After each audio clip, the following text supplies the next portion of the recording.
Alright guys, we're gonna start this game of Dungeons and Dragons. We have a smaller group today, so probably don't want to do anything too crazy, but we'll see how far we can get with a small team. Sometimes they're pretty effective still, right? Um, Alright, so when it comes to introducing our new player, Lo, to the group, Lo, we play, of course, as you're already familiar with, old school D&D BX with some house rules, and it's pretty simple here, very straightforward. The usual goal, of course, is to tell stories of our parties of adventurers who go out to hunt monsters and treasures for gold and experience points, basically. It's very easy to play here, right? Just three simple steps. I'll describe to you a situation your crew is in, or your party's in, and every player will have a chance to choose what the character will do. Then we'll roll the dice and determine any results. So before you'll start playing with us, we'll create your first character. So, in our group. Step one is, of course, to roll up ability scores. So go ahead and join the Dice Rolls channel. And in there, you'll be able to roll up your scores using command /roll space 6 space 3d6. So if you go into Dice Rolls, I'll also type it out in there so you can see how it looks. So it's again /roll space 6 space 3d6.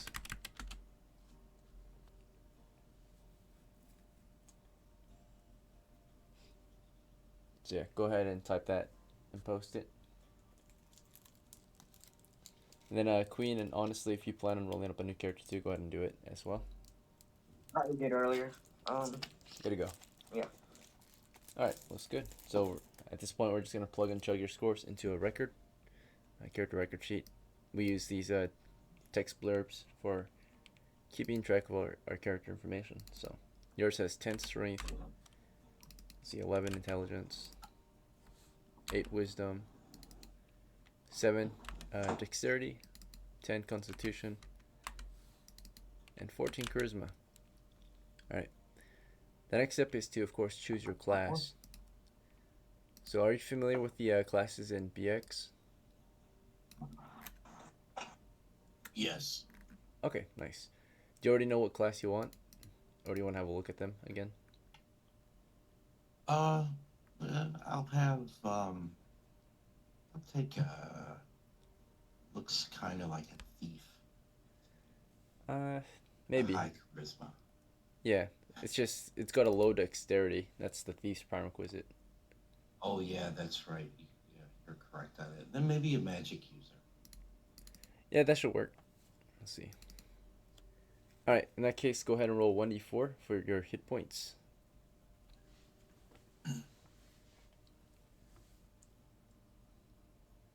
Oh yeah, the command is /roll space 1d4. Ah, Oh tough my luck. god.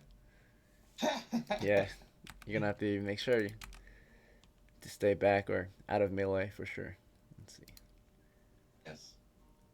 Alright, next you're gonna roll 3d6 for your money.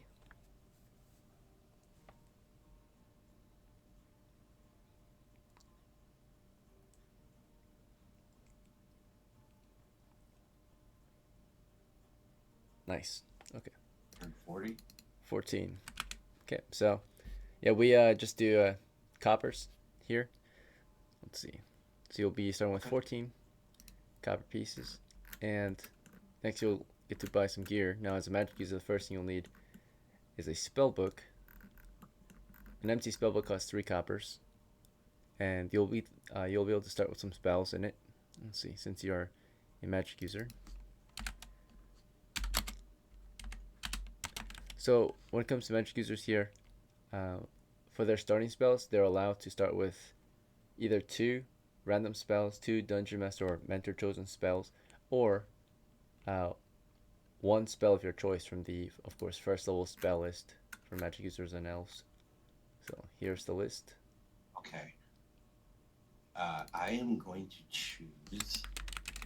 You guys are gonna hate me, but ventriloquism. Very well.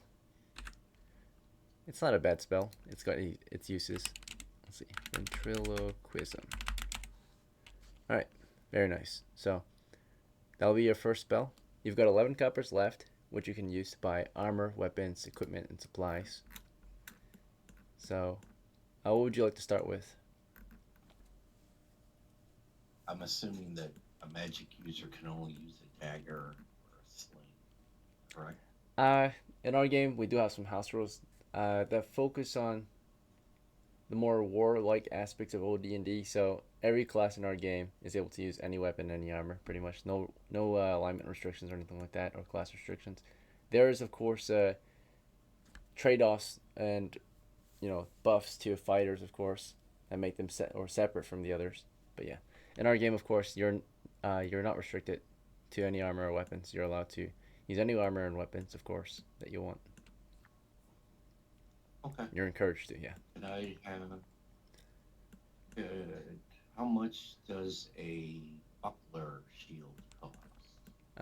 They would cost you 3 coppers. They're only kind of effective if you actively use them to defend, though, or of course against missiles. They might be somewhat more protective, right, than just another weapon. So.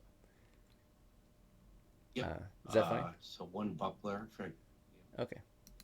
And I'm going to recommend we're going to get a sling with that too. The total price is going to be 4 coppers. So a sling with it allows you to just wear it. It's a slung buckler. So it's just got a strap on it, basically, that you can wear. Let's see. Alright, that leaves you with 7 coppers for anything else. So weapons. Let's see. I have a spiked mace. Sure, yeah. So That would be a morning star. yeah, I suppose. Specifically spiked could be a morning star, but I think morning stars would fall under mace. So if you want to specify it as mace or morning star, you could. I would just put under mace because in our games maces have a little more versatility than a morning star. Morning stars are cheaper actually, but they're the thing about morning stars that separates them from maces, their flanks or spikes are not as pointy and sharp, whereas morning stars are. They focus on the piercing aspect of a bludgeon, versus maces focus more on the armor penetration, right? So morning stars are not very good against maybe armor, but very good against maybe light armor to no armor at all, right? Whereas maces, in his case, he wants a mace. It sounds like very good against armor too, right? So. I like the mornings. Oh, you want the morning star instead? It is cheaper. Yeah. Okay. So yeah, morning star would basically just be a very specific type of mace, if that makes any sense. So let's see. Morning star. Okay. So it'll be a holstered morning star costing you a total of 5 coppers. So you're down to 2 left for any equipment and supplies or additional weapons you might want. Here are some ideas. You don't. Do you focus on food or any of that? It depends on who you're with. Some crews need more food than others, depending on the type of adventure they want to go on. But most crews, at least basic level, they don't really need as much supplies as they do weapons. Right. Could I purchase a 10-foot pole? Yeah. All right. So, slung 10-foot pole will cost you 2 coppers. The pole is typically just 1, but then if you want to sling on it, so you don't have to carry it by hand, you can just wear it instead in case you, want to unequip it. It's 2 coppers. Would you like it to be slung or just a standard pole? Standard. Okay, that leaves you with 1 extra copper then. How would you like to spend it or save it? I'm going to save it. Just in case. Okay, very well. So you got 10-foot pole now, on top of everything else. Let's see. Now this pole will have to be carried at all times or dropped in case of, you don't want to use anymore. That's fine. You can always pick it up again. Let's see. All right, well, you're almost done. Last step is to choose your character's name.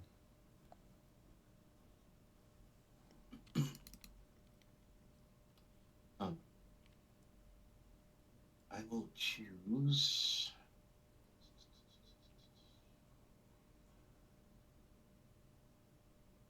Jeez, I didn't even think of that.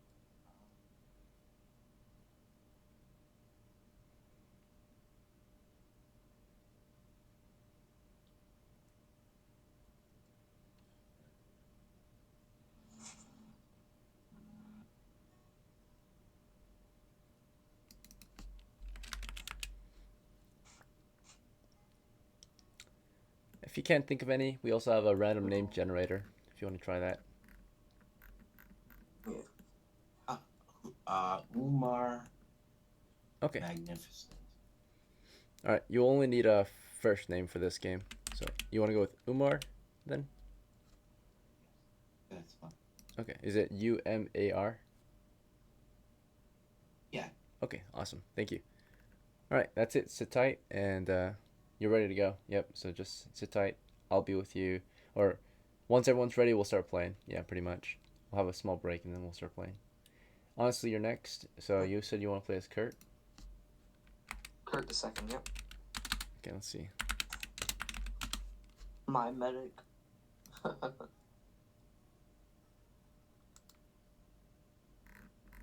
Alright, last adventure he was on. Looks like it went alright. He's one of the few survivors of that crew.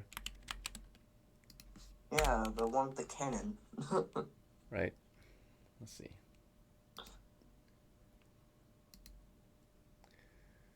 So, he's got no copper to prepare anything. Is that fine? Got 10 in his bank. Oh, yeah. Do you want to spend it? Yep. Gotta Okay. be a tax of 1, so I have 9. Yeah. I'll get a Gambison.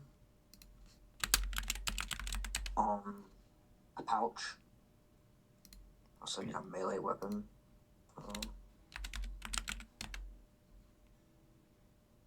Alright, well, you're down to... See, you just spent 6, so you're at 3 left. I would recommend either a club or a spear then, for 3 coppers. Maybe Francisca. I got a spear for what we're fighting. Okay, sounds good.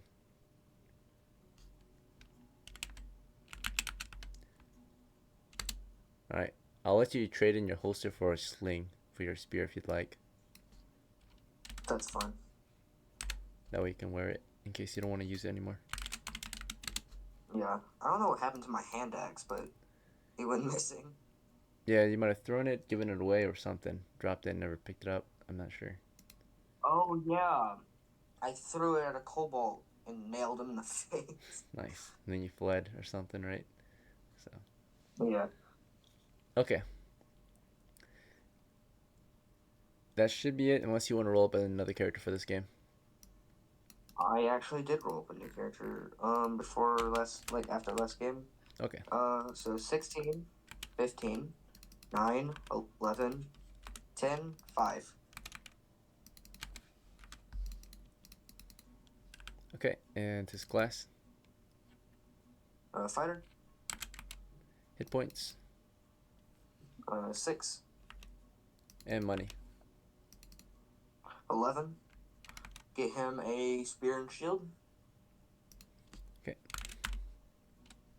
And move the handcart over to him. This one, right? On Kurt. So he'll be the driver. Yep. Yep.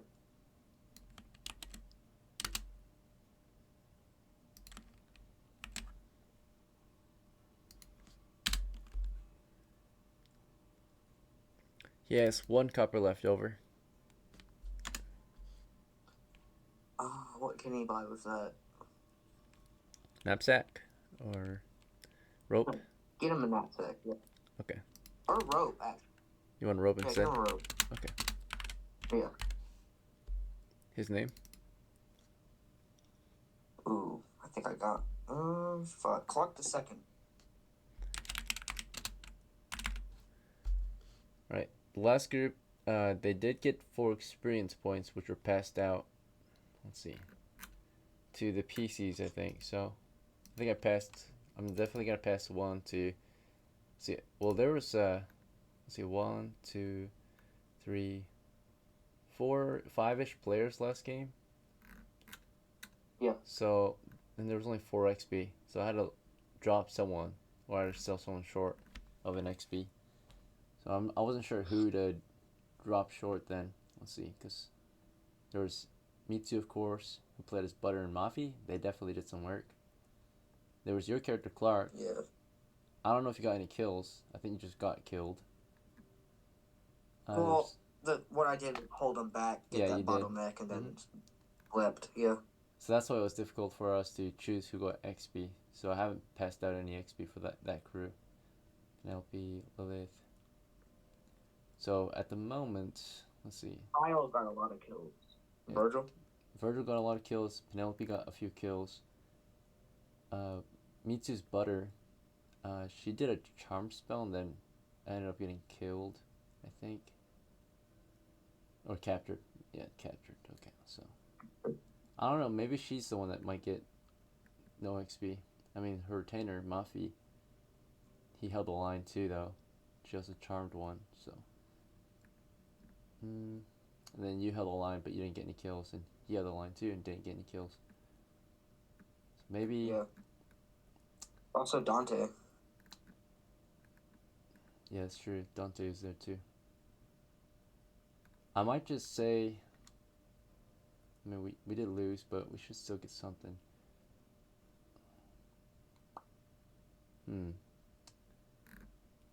I might just do 1 XP for every PC. We'll just do that. So. Yeah. Make it easy. Alright. I'll be, I guess, in favor of the crew just this once, but next time I can't. I'll have to be the other way. Because I gave us 1 extra XP then. And I think that will count because, I mean, we only killed 8 because the other 7 were put to sleep. And those weren't killed. Let's see. Yeah. Alright, so it'll just be 1 for all the PCs then. Let's see. Yeah. That way, if you do start as the heir to any of those characters, such as Clark, right, then of course you'll start with a little more. In this case, since you're the heir of Clark, you get 1 extra silver.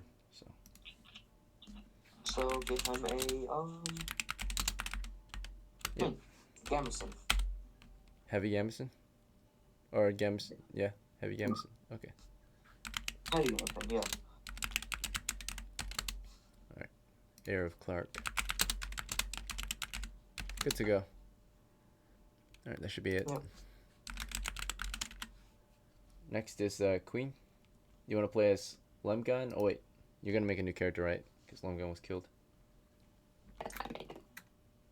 Oh, Your I don't know, your connection's kind of weird. We couldn't hear you. Try again. Your connection's bad, Queen. See if you can reconnect. We cannot understand you. You sound like a robot.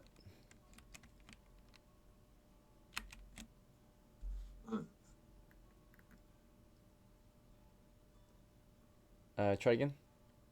That was. Right. Hello? Hi. I think it's working. You good, Queen? I can hear you. Okay. So, let's start with your new character's ability scores. Go ahead and roll up in the Dice Rolls channel. I did it. Alright, so you got 11, 9, 11, 10, 15, 8.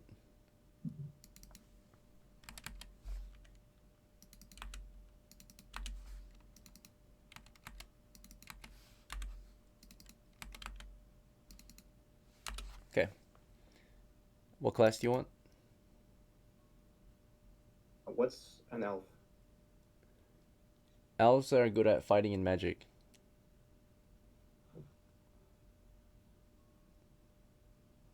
Do you want to do that? Why not the mage? Magic users are better at magic than elves, naturally. They just do magic. So you want to go with magic user?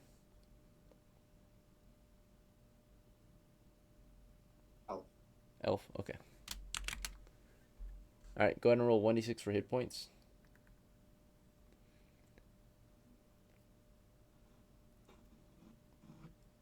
Queen? Roll 1d6, bro. Yeah, 1d6.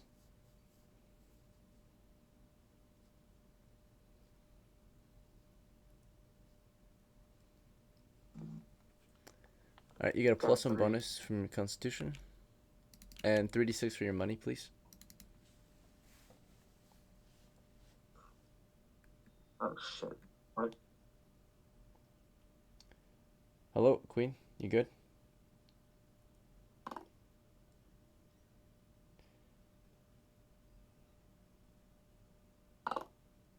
Oh shit. We can't understand anything you're saying. You're breaking up.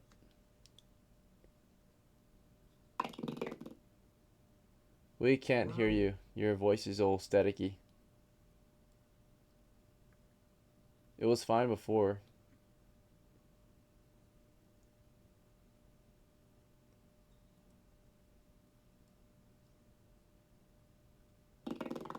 Nope. Barely. You're cracked up. Like it's hella glitched.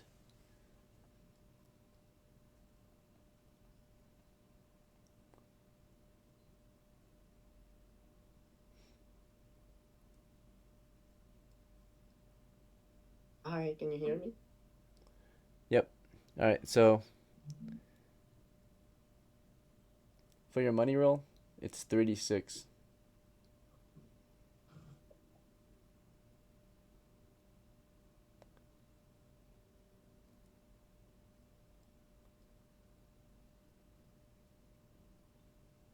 Six. Is that 2d6? Oh shit. Yeah, it's 3d6, so try again, Queen.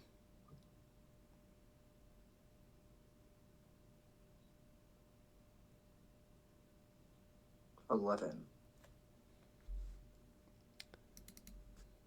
Okay, and for your starting gear, we'll get you a spellbook. Okay, and then what spells do you want? DM choice. Alright, you'll do sleep and read magic. Alright, you've got 8 coppers left. How would you like to spend it?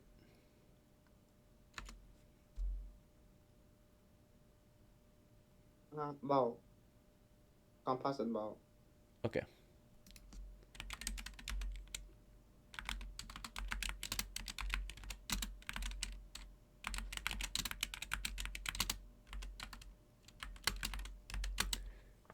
Total price is 9 coppers, so you're down to, let's see, you scored 11, so you spent 3.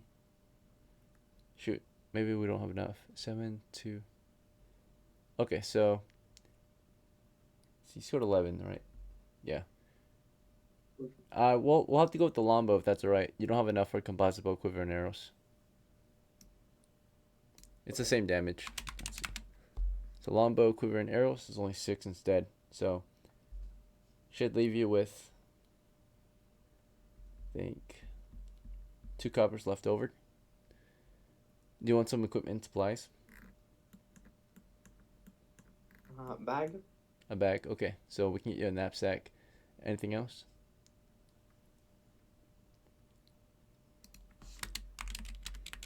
Tinderbox. Tinderbox. Okay.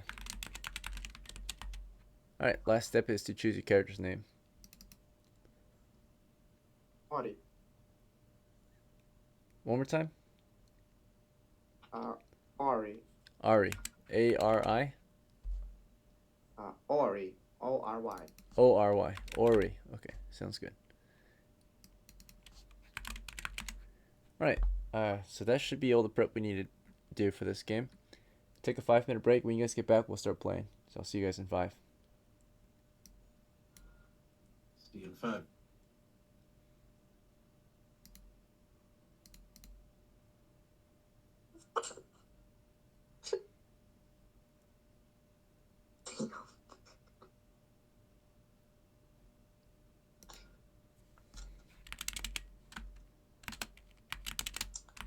We're probably gonna go fight some kobolds.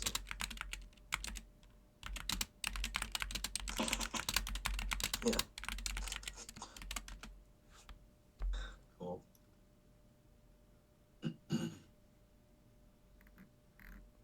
Yeah. Do I get to cast my spell just once a day?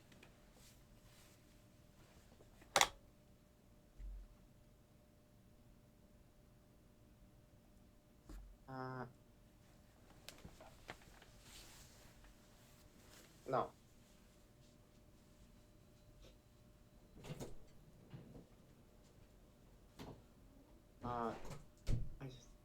think you can use it anytime if you know it. Okay. You use it once, you have to relearn it. For 10 minutes.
The kobolds. I'm fucking nuts. If my mic is bad, please tell me. It's I can barely use it right now, so I have to rejoin. Okay.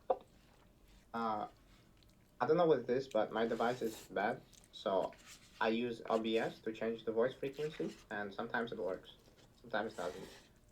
Whatever. Sorry about that. Interesting.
Alright, gentlemen. Welcome back. Hopefully your break was long enough. Yep. Let's see.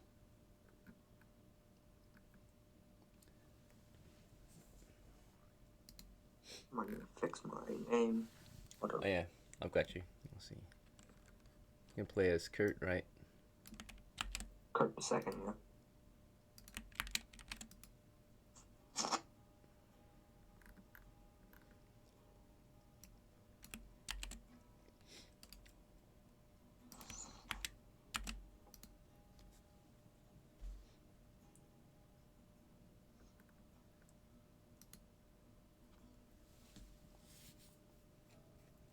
We've got a few people in our chat now. I think our new players got some old players as well. Just answer you guys' questions real quick. Oh yeah, sorry. Go ahead. Those are my players, DM. That's awesome. Those are my players. Appreciate you inviting them to the stream. For spells, Okay. you can only use them once per day until you memorize it again. So after you cast it, of course, just like in standard BX, it's gone from memory. Okay. Let's see. Then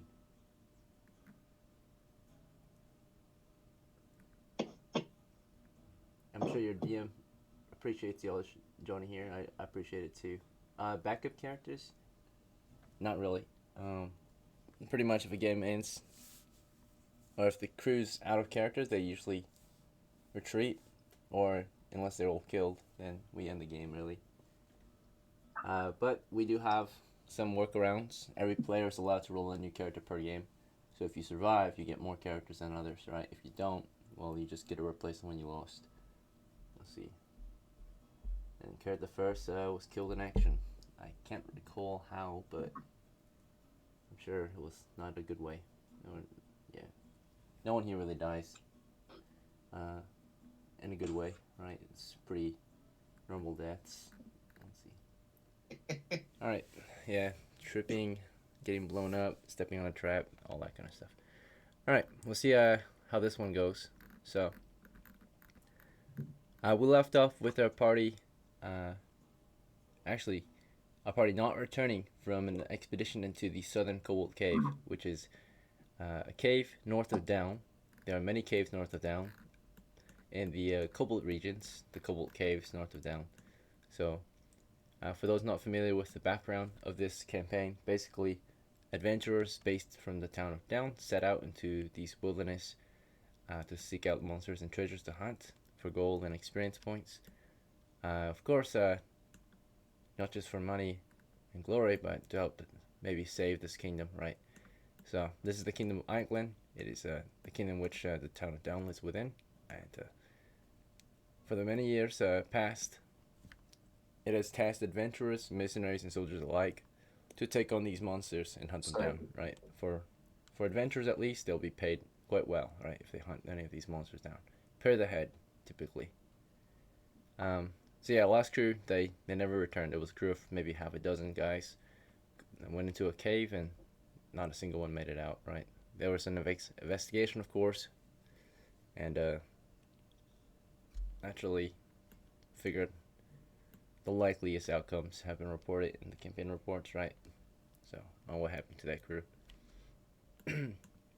Alright, so today's another full day in September. I think it's September 25th in our campaign. And right now I'm describing to you the situation. I gave you some background information on what you might do moving forward. Our current crew is stationed here, or positioned in the town of Down.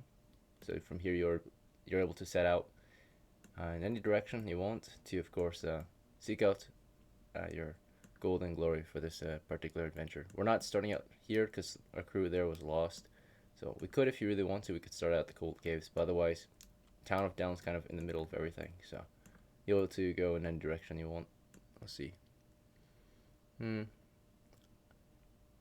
Yeah, so I think that's pretty much it. You guys are starting the town of Down, right? The four of you.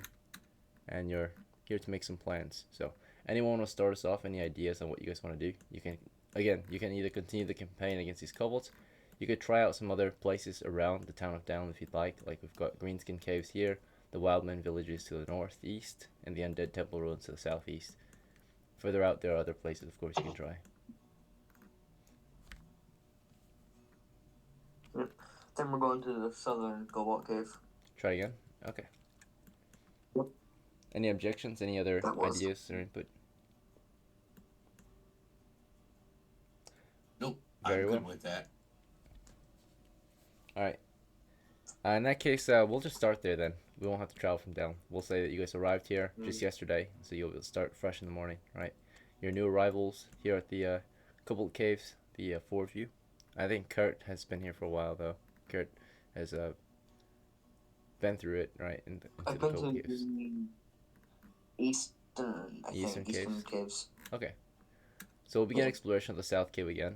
move into our small scale map and begin delving it. We get our crew on the map. Let's see. Yeah, the only guy who made it out technically was Drebwell. He was a deserter, so he left the crew early yesterday. We don't like deserters. Alright, let's get us on the board though. So, let's see, we've got UMAR first.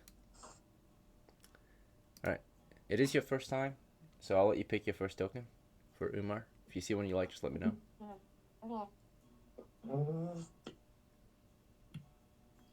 Okay, keep scrolling. Mm-hmm.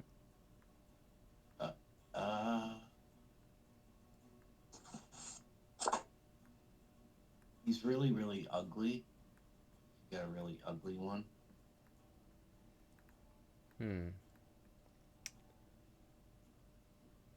I will go down with that very last guy. Very last. This one right here? Yeah. Classic treasure hunter? Yeah. Sounds good. Alright. And then next up, we've got Kurt the Second. I think he already has something on the board. Let me have a look.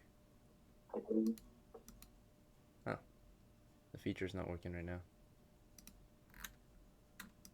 This scry thing. Check the eastern cave entrance. Yeah. Might be there. Okay, let's see. Kurt. There, that's Kurt the First. Did he die? I don't know if he died or not. I can look it up real quick. I just assume he's dead. No, he's not dead. He's still alive. Oh. He just made his next of kin early. Yeah, both Kurts are alive.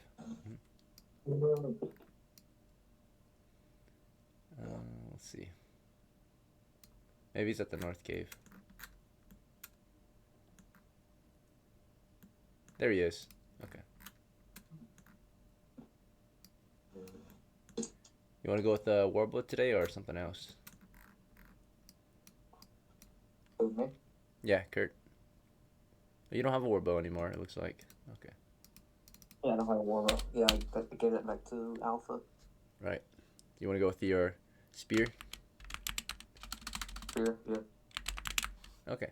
Forgot to ask, but for low, for Umar, do you want to use your Morning Star and Buckler? Or something else? I don't have his 10-foot pole out for sure. Oh, right, that's right. And buckle. Yeah. Sounds good. I think yesterday we forgot to check for traps entirely. So triggered it right away after we stepped on it. Okay. I didn't step on any traps. Not good. Yeah, someone stepped on a pressure plate, caused the cage to fall. Right. The pressure plate, Oh. how it works is, you know, there would be a blade under the plate, and of course a wire or a rope, right? And when you step on it, the blade would cut the rope, and the cage would fall, right? So. Hey, that cage kept Goldbay for a bit. It kind of did, right? But it kind of forced you all to stay with him, which caused everyone's death. So. Alright, so we got Umar on the board, we got Kurt, and we need Clark on the board too. Clark the second's new, right? So. Alright, random token. Let's see. Fighter. The hand cart. That's right, hand cart. Let's get miscellaneous. There we go. He's our cart driver.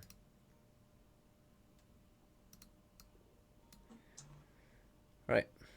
And he is equipping the cart then. Yeah. On the way in. Yep.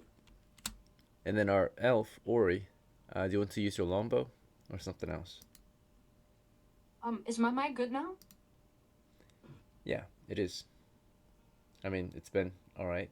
Sorry, I keep having to change the frequency of it. It just keeps not working. So I go on OBS and change the frequency. I don't know what's the problem, but Very well. So, is Ori a woman or a man?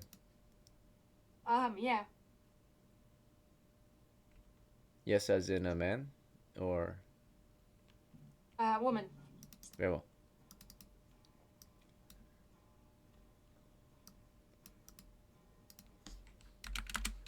Shit, we have no torches. Yeah, I also noticed Yeah, that. that's what I'm saying. I don't Let's think we should do this. So I might have I stuck wanted up. to propose, but my mic didn't work. Alright. Real I wanted to quick, propose we go hunting. if anyone has an extra copper piece, I mean, we could go hunting. If the party is interested, we could leave this place and just roam the Might grid. have an extra copy. If anyone's got a spare piece, we can definitely start with some torches. Kurt have any on him? Kurt has 3 on him. Kurt, You want to 3. have torches? Yep. 5 tinderbox and torches. Yep. Alright, so you said tinderbox, torches, and a knapsack? Or was there something else? Yeah, I get a knapsack as well. Yeah. Okay. Oh, it looks like you already got a backpack. Never mind. You just need the torches and tinderbox then. Okay. Yeah. Go ahead and light a torch as well.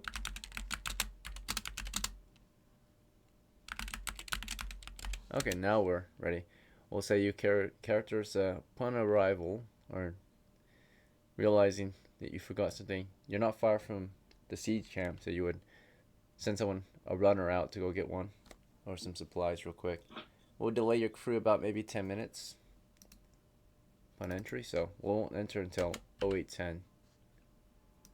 But standard arrival time is 8 o'clock on the scene.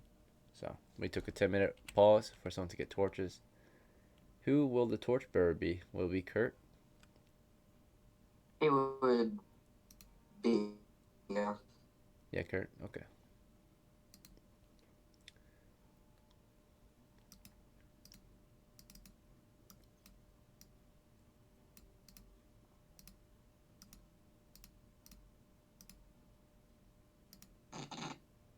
Alright, so your party has taken the time to prepare before heading in, right? At least equip their crew. You've had time to stock up on gear and supplies earlier. Now we should be ready. So upon arriving at the cave entrance, what you see, of course, before you is the area is mapped already by a crew or by a previous group. So you'll be able to move through the mapped areas with a little more speed or rate of movement. It's only 10 feet wide and 10 feet deep, at least the first entrance tunnel. After that, it will lead you into a cave that continues toward the northwest. It appears to be maybe 20 feet north to south and 40 feet east to west, rectangular in shape with one exit to the far northwest. This is observed by your mapper and caller on their way in, right? Mapper's the one drawing the map out and taking point more than likely, or something close to the front so they can draw out the map as we proceed. And of course, caller's calling the shots, leading us in. All right. Who's leading us today? Is it Kurt and one more, right? Is it UMAR with the pole and buckler? Oh, no, Margaret. Yeah. Yeah, you can prod the floor for traps. You both could. We'll see. If required. Let's see. Yeah, you make your way in. Begin careful exploration of the cave, right?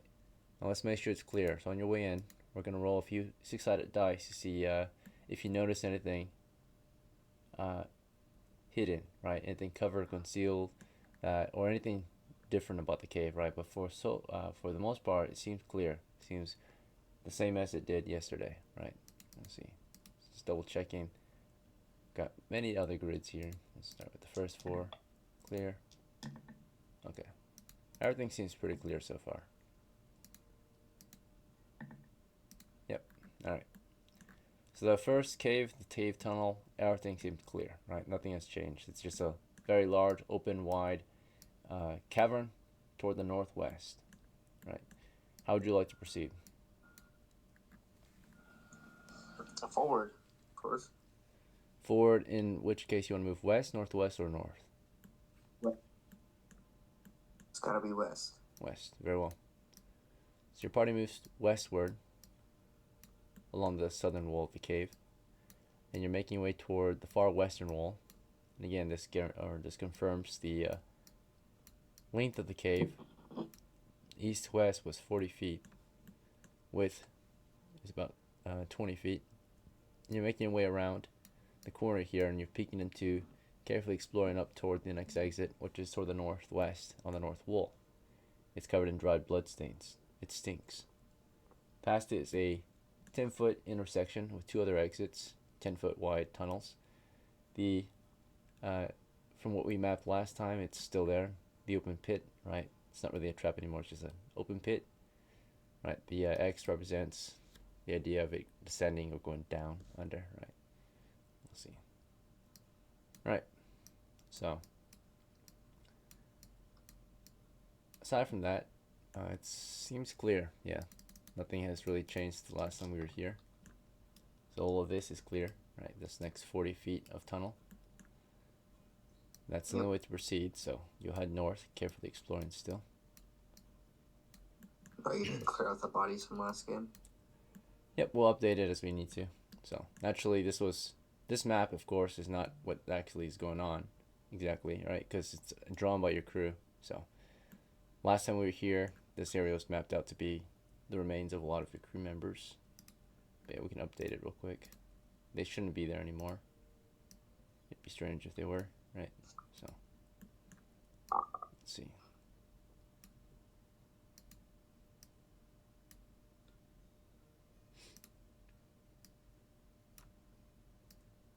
I want to tell Clark to leave the handcart over by the entrance.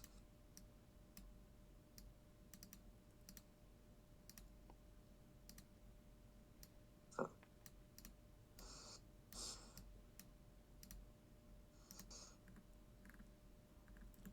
Alright. Also, What's up? can I use my alphabet vision? Your what? Vision. Oh, your night vision? Yeah. Yeah, if you're past the normal light radius, you could. So how that works is, of course, you can see a bit further and past the, or you can see better in dim lighting conditions, right? That's pretty much all that means. So if you're up ahead, outside of the standard light, your night vision will kick in, right? And you'll see clearly in dim light. That's pretty much all it does. So if you're willing to scout and be the mapper to map out the next area up ahead on your own, you could do it, right? It is a bit risky and challenging if you're not used to being a scout for the party, right? Or the mapper or pointman, right? But if you're willing, you could. Tell Clark to leave the cart by the entrance. Okay. Here, or do you want to? Do you want him to take it outside? Yeah. Okay. All right. He'll go take it outside. This is Clark the second. Just so we don't get stuck, you know. Right. Leave it behind. Okay. So, all right. As he does that, your crew will, I guess, take a moment to rest up, because we're moving through mapped areas. Therefore, you can move at 3 times the normal rate of movement. And your party, I think, is a medium footman crew. We have some characters carrying over 40 pounds of gear. I think that's just like Clark, maybe, and Kurt, perhaps. So therefore, you move typically 20 feet, but in explored areas, it's 60 feet. Wait. So we've only been in the cave for, your crew has only been exploring for about 10 minutes. It should be about 8:20 now. First turn has passed. And you'll just wait here for him to get back. Clark didn't explore on his way out. He just carefully pushed the cart out and made his way back inside. I'll detach this cart from him. With his spear and shield equipped. Sounds good.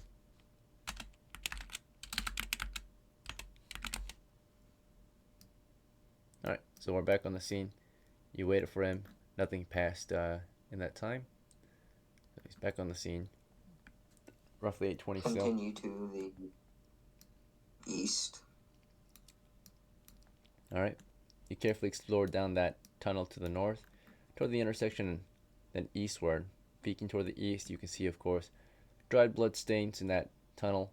The tunnel only continues for about maybe 20 feet into another cave, right? That continues northeast.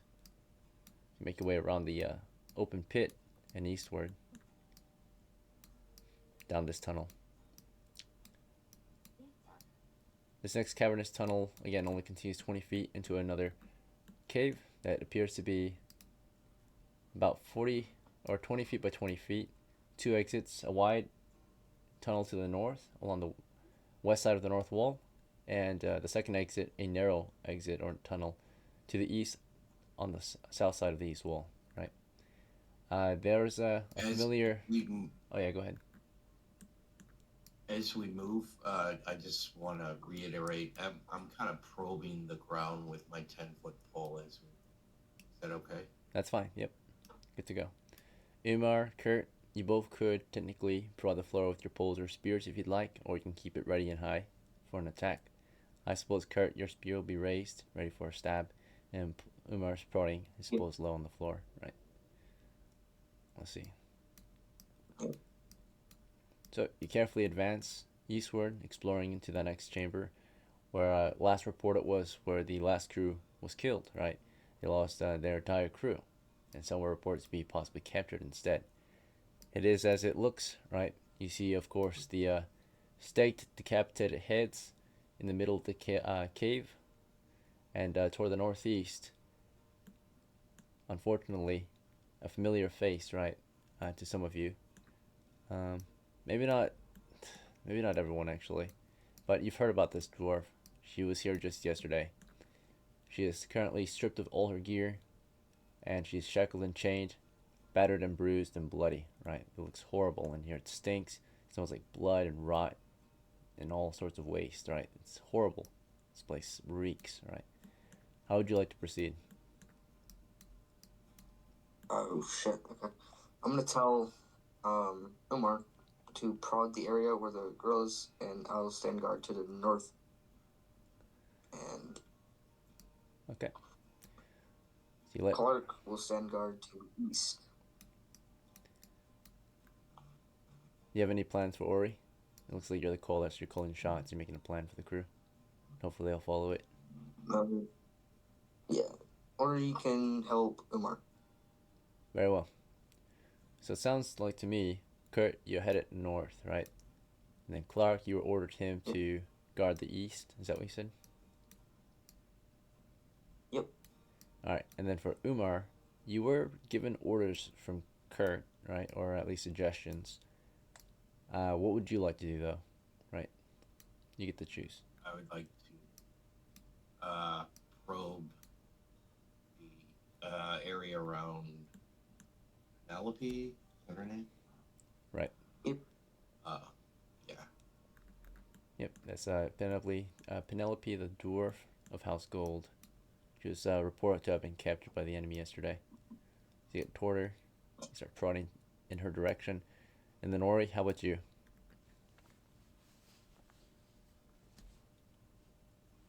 Queen.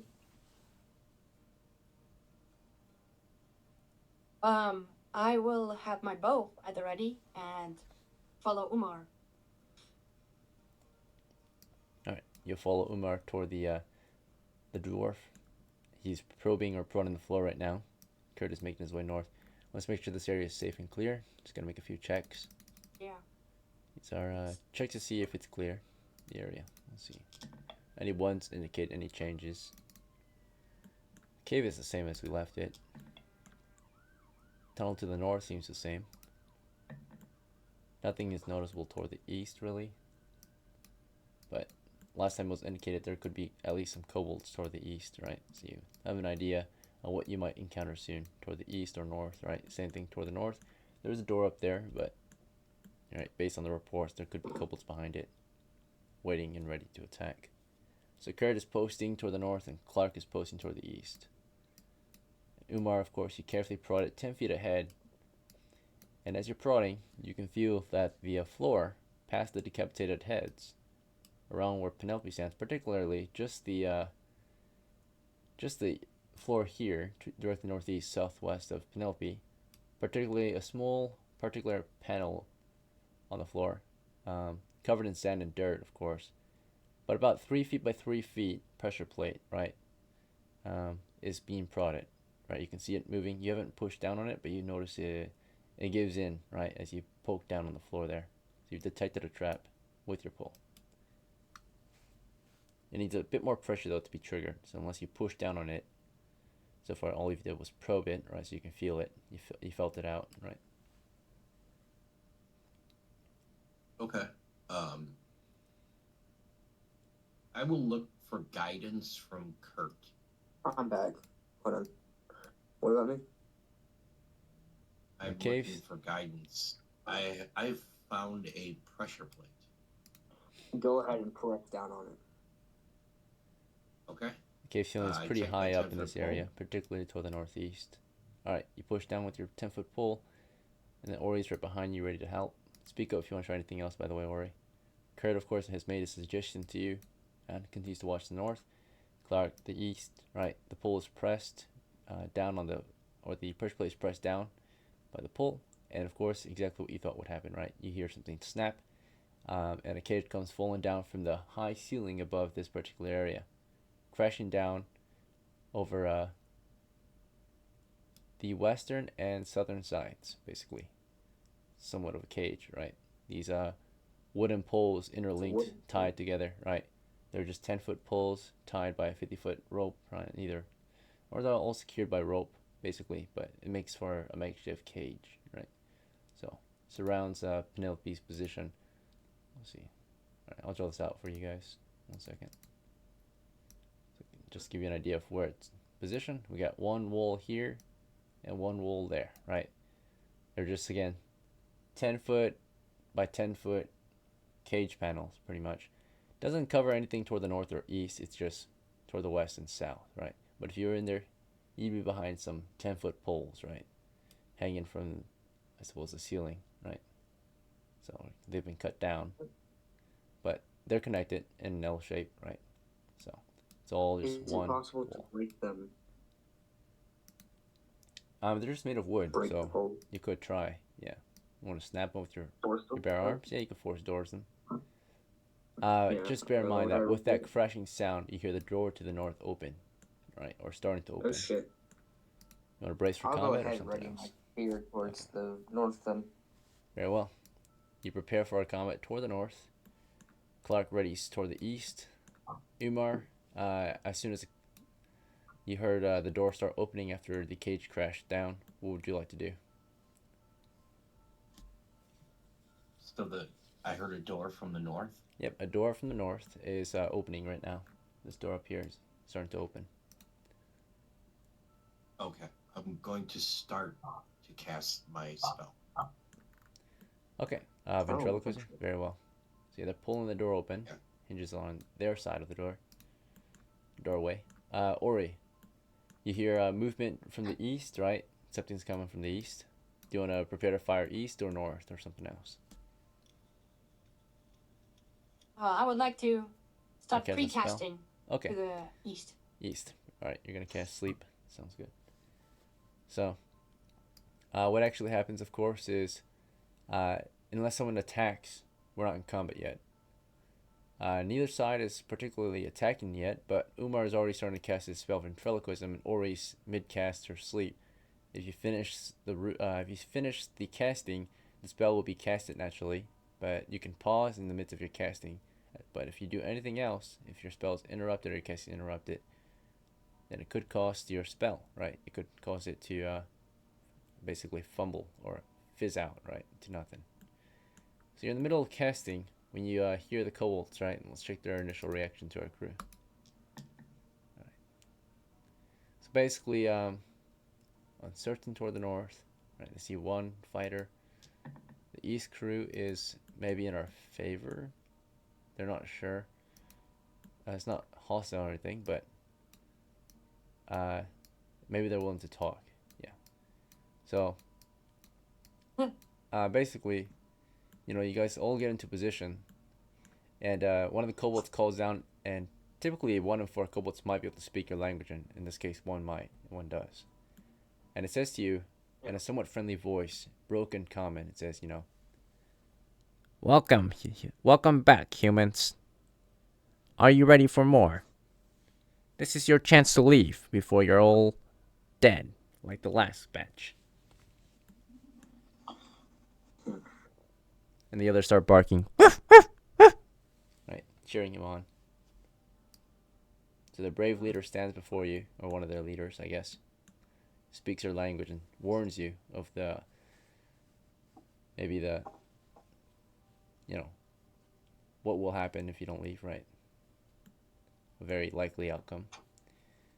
Can I threaten him? Sure, what do you say? You hear him to the south. These guys push out from the north. I tell them that we have an army outside, ready to come in. Okay. As Kurt is replying, Umar, do you want to cast that spell still, or do you want to wait a little longer? Yeah. Okay. Hold What on, my sound? dad's calling me.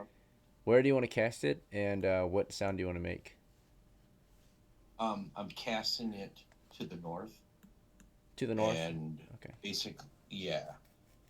I want to sound like a kobold, broken common. Okay.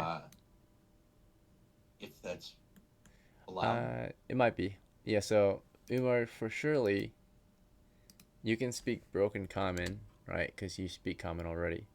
You are a magic user. But depending on your intelligence, it might give you additional languages. In this case, unfortunately, you're a pretty mediocre magic user at the moment. So, yeah, you can speak broken common and try to pretend you're one of them. What would you say from the darkness? I'm going to try to sound like a little kobold and say, it's true. They have an army outside with a dragon. There's too many of them. Run! All right. And as you say that, they'll react to that in a moment. Ori, did you want to launch your sleep spell at the single kobold you can barely see to the east? Or do you want to wait? I'm gonna hold it. Okay, very well. And let's see how they react to the north, right? So, they heard one of their own, possibly, warning the group of the army and a dragon. Let's see how they react to this. Confused and uncertain, it seems, right? Let's check your charisma real quick. +1. Okay. So, positive reaction. They seem to agree. They're like looking at their friend, who they don't know who said it, right? But they look around, they're like starting to believe it, right? There might be an army, there might be a dragon, right? Because they've heard dragons in the area recently, right? Flying overhead every now and then. So, seems to be somewhat believable. And in this case, since they believe you, you warn them that you have an army, basically. So they seem to agree. And let's see if that forces them a morale check, right? Are they willing to fight or flee? So they're willing to fight. Looks like they didn't break morale. But they believe you. They believe that you have an army and that you might have a dragon, right? One of their guys said to run, right? And they look around. But they have their orders not to run, right? To defend this post at all costs.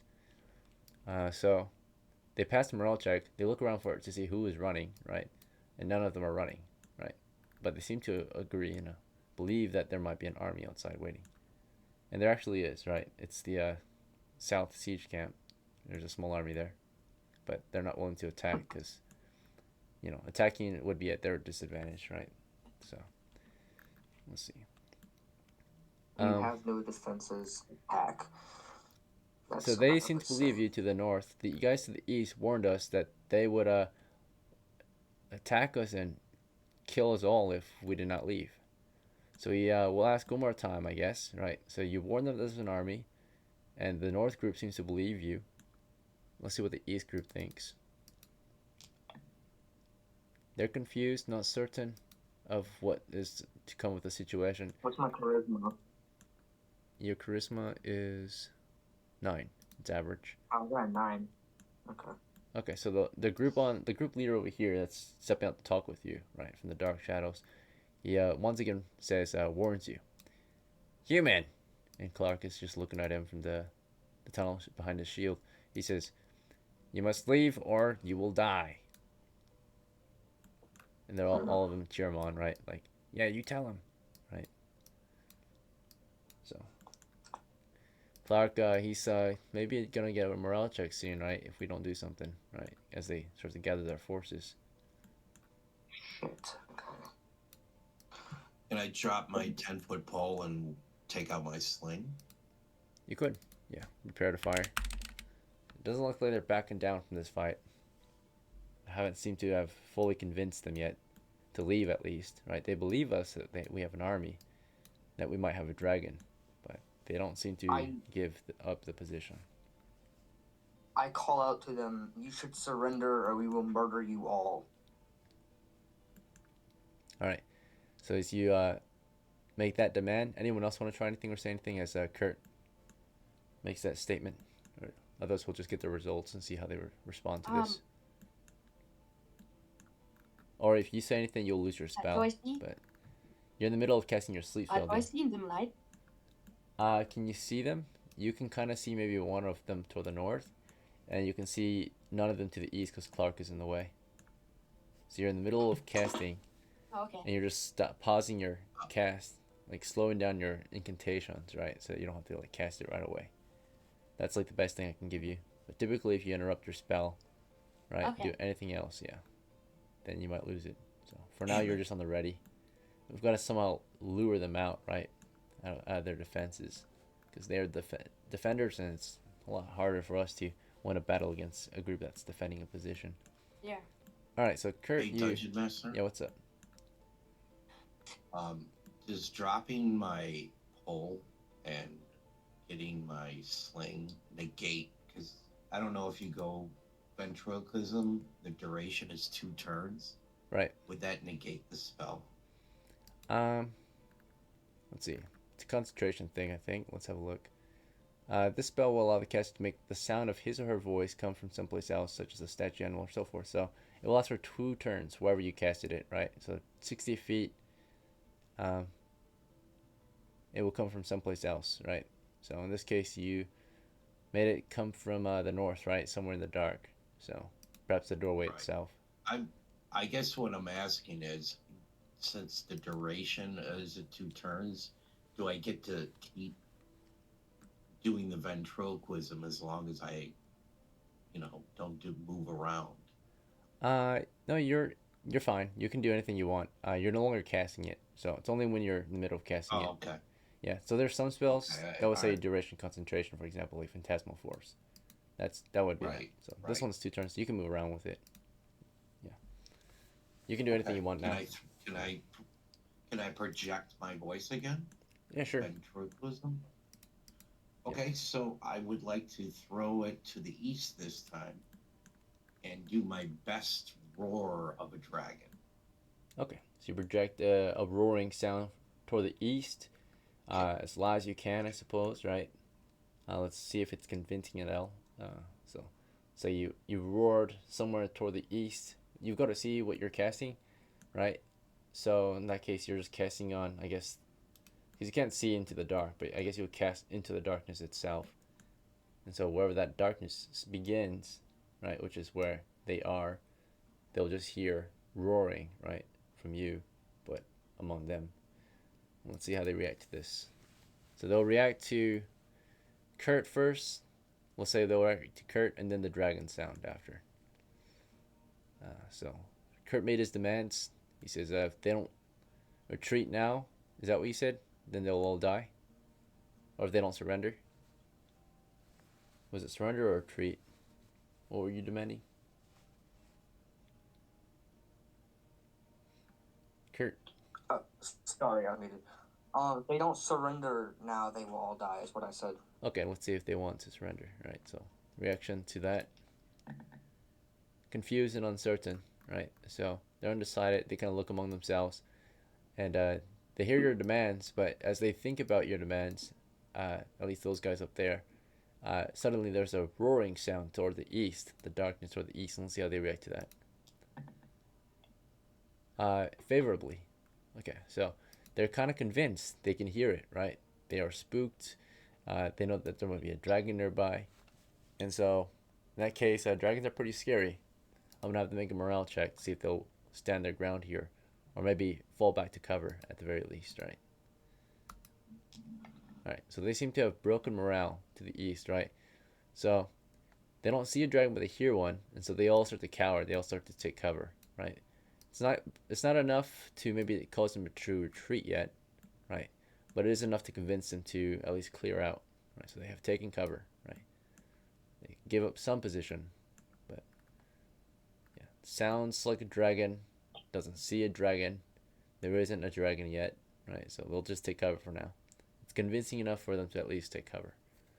They have lost some of their morale to the east, right? They're no longer standing their ground as proudly. So after hearing that, you can hear them scurry back into the walls and crevices of the dark area to to the east, right? The dark cave to the east. So they all fell back for sure. But as for how far back they fell back, yeah, it's uncertain, right? Okay, so anyway, back to this party here. Kurt, right? You heard roaring from Umar's spell. You know, Umar's looking toward the east. You can see him making, or, you know, trying to make sounds with his mouth, but nothing. Instead, he's heard from the east instead, right? As he is a ventriloquist at the moment. The ones to the north, they thought about what you said. They were not certain. You know, you made your demands for them to surrender. They thought about it some more.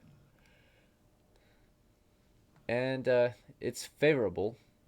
I won't say like extremely favorable, but they're willing to move on, maybe move past what's going on. So let's go reaction check table.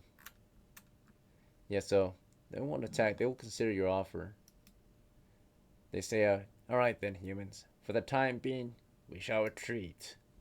Right? They fall back. At least that's what they claim, right? You see them shut the door behind them.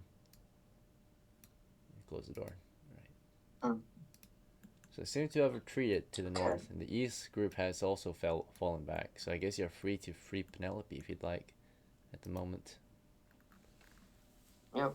They I want attacked. to tell Umar and fucking Ori to start breaking the cage so they can get Penelope out.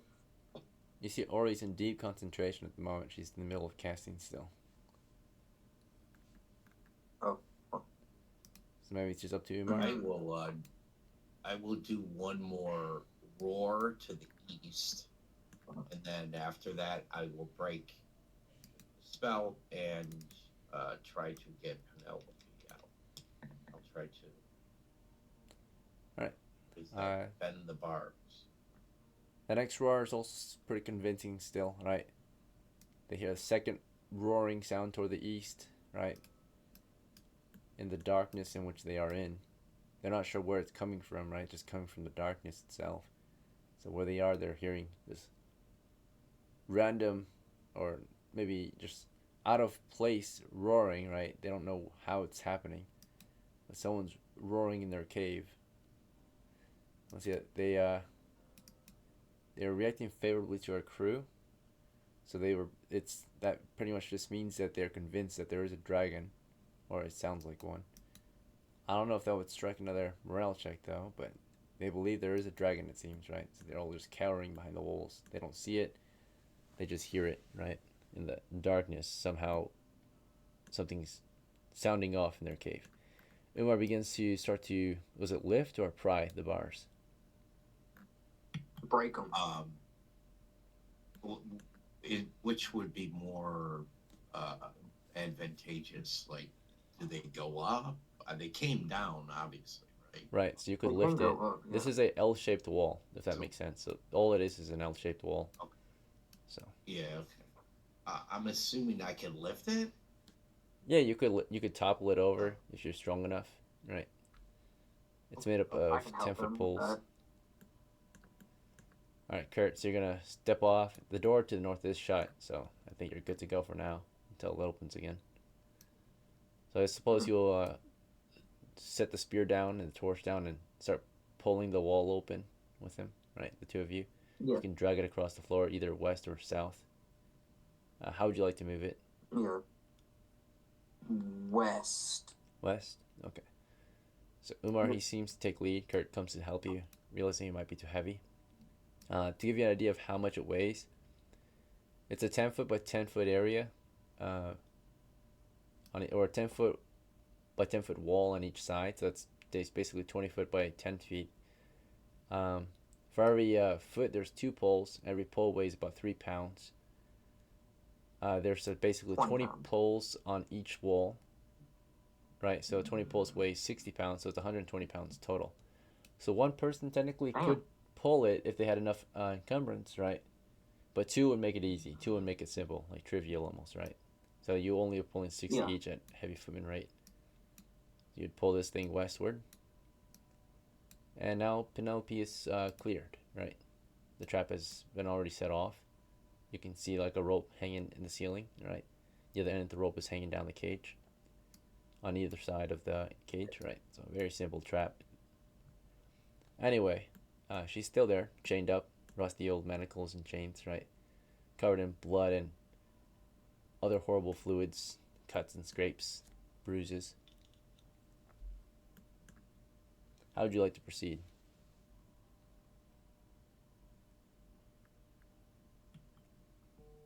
I guess I'll try to get her unshackled. Very well. So Umar's going over there to get her unshackled.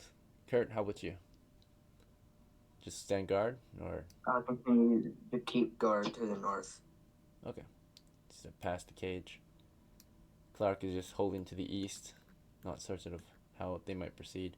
And Ori's still mid-cast, just waiting to let loose a sleep spell on any large group of enemies that dare push forward, right? Alright, so you get to the shackles, and unfortunately they're locked, right? Unless you were a thief with the lock picks. The locks don't look too complicated, they're simple locks. So if you had a set of lock picks and you were a thief, it would be an easy fix. Unfortunately. Could you smash them? Could try, but that could just injure Penelope even further, right? They're rusty iron shackles, and even though they're rusty, they're not easily broken without a tool, right? Perhaps we brought any special tools to pry them open, right? I don't think so. Any pry tools? Nothing, right? Maybe you could break the chains? I don't have anything. Okay. Hammer, maces, axes might do the trick to break the chains at the very least. The rusty old chains. He's got a morning star, doesn't he? Oh, If yeah. he's willing to risk I it. can try it with my morning star. I'll try to break the chains. It will damage it, right? So you're going to abuse your weapon, right? You're going to use it as a tool instead. And it will cause some of the spikes you maybe pop off, right? To break. Okay. It can be repaired.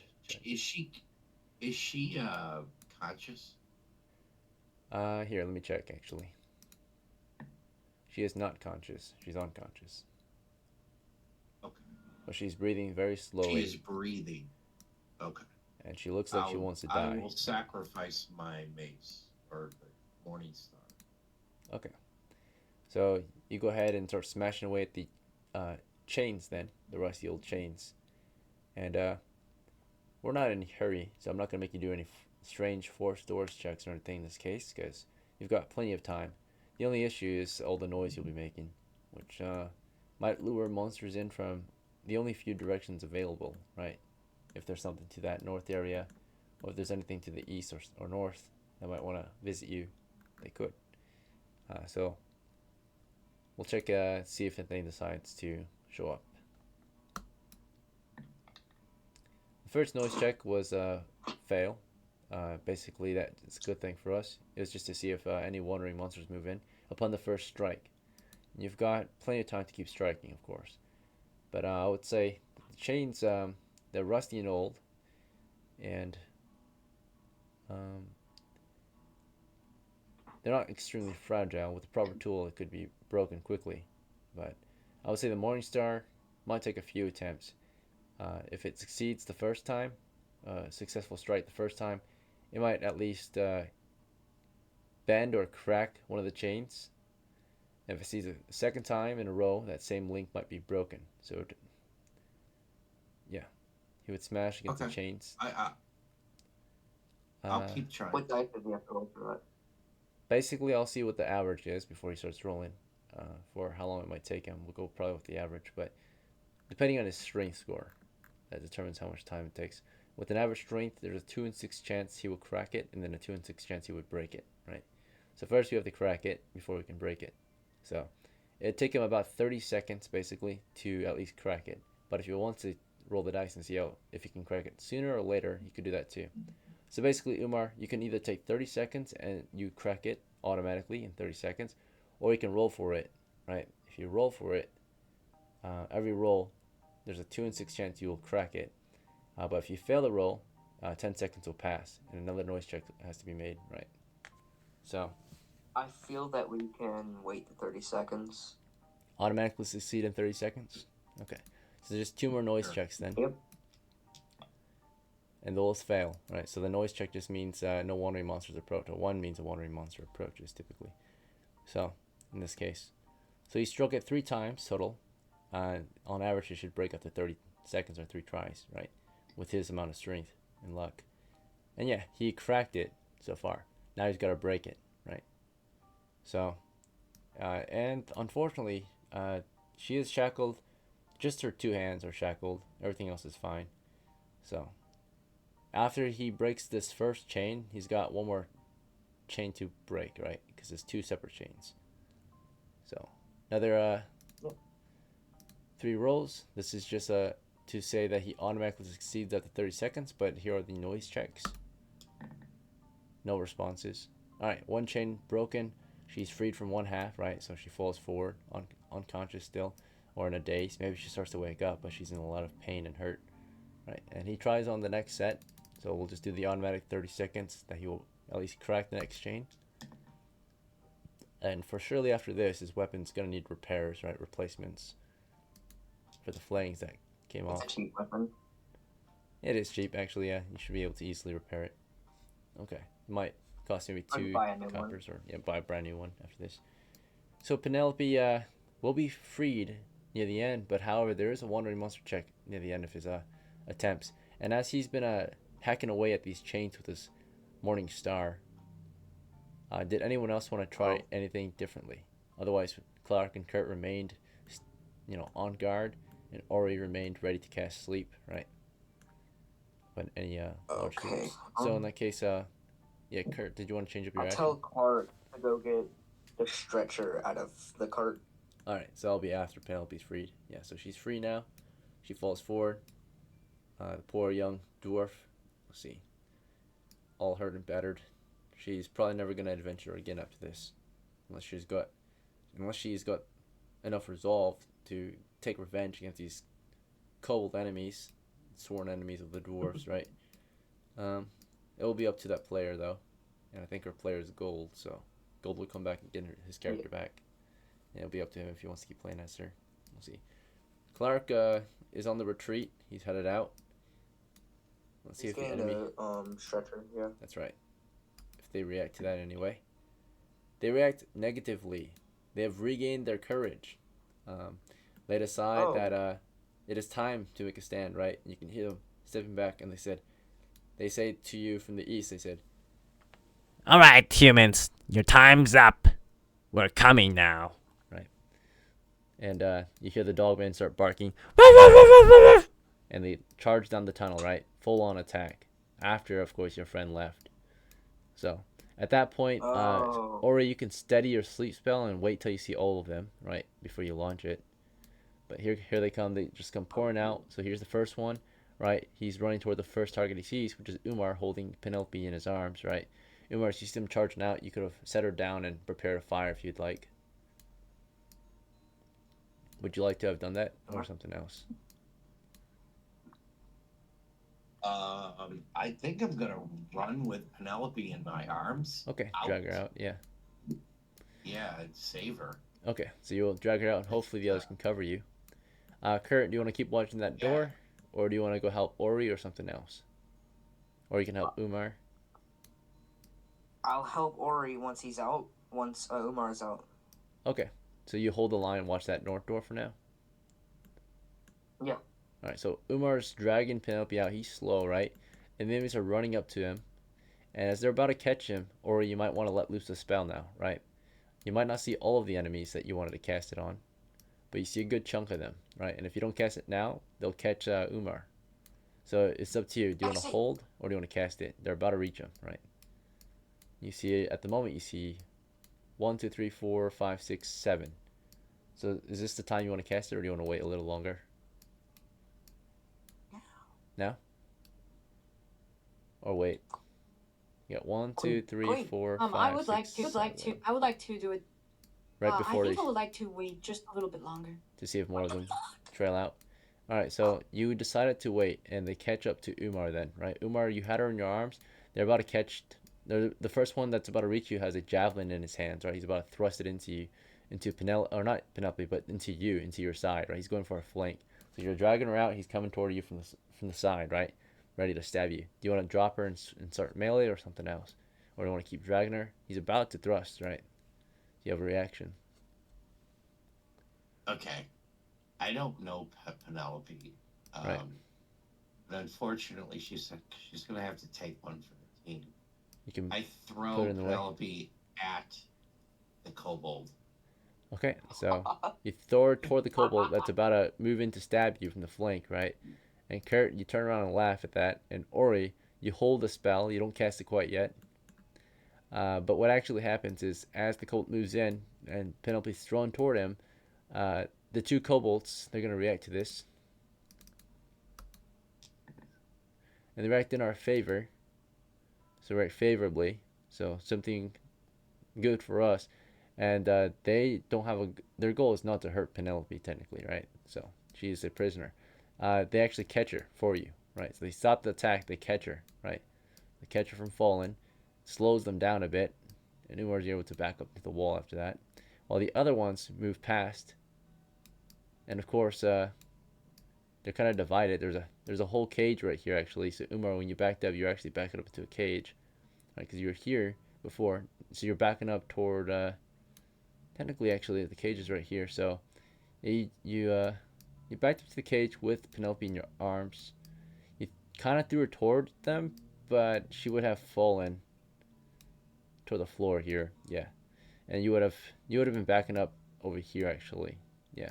So you definitely threw her at them, I think. Yeah, which caused two of them to catch her and delayed the rest of them for sure. Right. So they're all choked up here, trying to get around, trying to maneuver around her. Right, so you slow them down. Kurt, Umar's backing up into you because the cage was in the way, right? The cage was blocking off his path to retreat, technically. So he actually was retreating north. Yep. So, Kurt, of course, how would you react to this? Do you want to get ready to? Do you want to trap him in there? Do you want to step back and replace him? Step back, let him in. Let him in. All right. Or is that the time you want to cast? Looks like you see the majority of them. None of them. I want to cast sleep. Pouring out. These two run up to the cage, and then they see you and they start running toward you, and you launch your spell, right? So at first they're all after Penelope, then they see the elf on her own. She launches a spell before they can have another chance to do anything else. Let's see how that goes. 2d8. Go ahead and roll 2d8, Ori.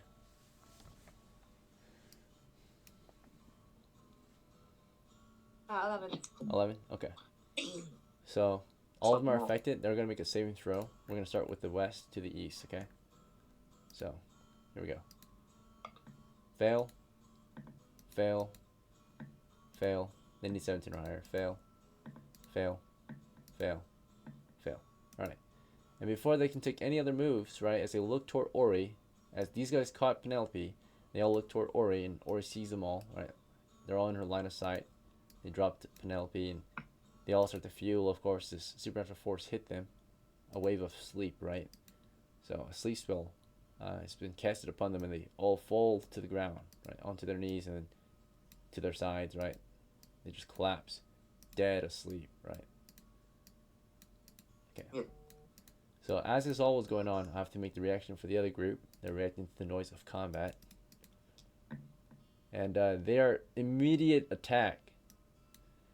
So shit. they were as this was happening, the moment they heard their friends charging, they were opening the door, right? They weren't just standing around doing nothing the whole time, or letting you guys know what they were doing, or the whole time they were opening the door. Kurt, you were backing up, let UMAR through. You hear them pushing out from the door, right? So you could turn around and start fighting them, right? Because your original plan was to defend the north, tell right? them to hold in their tracks.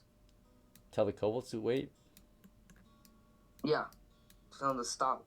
Okay, so you turn around, you're like, stop, right? And let's see if they listen to you. Now, as you do that, UMAR, right? You got past Kurt. You dropped Penelope into the group of kobolds. They all fell asleep. What would be your next move, UMAR?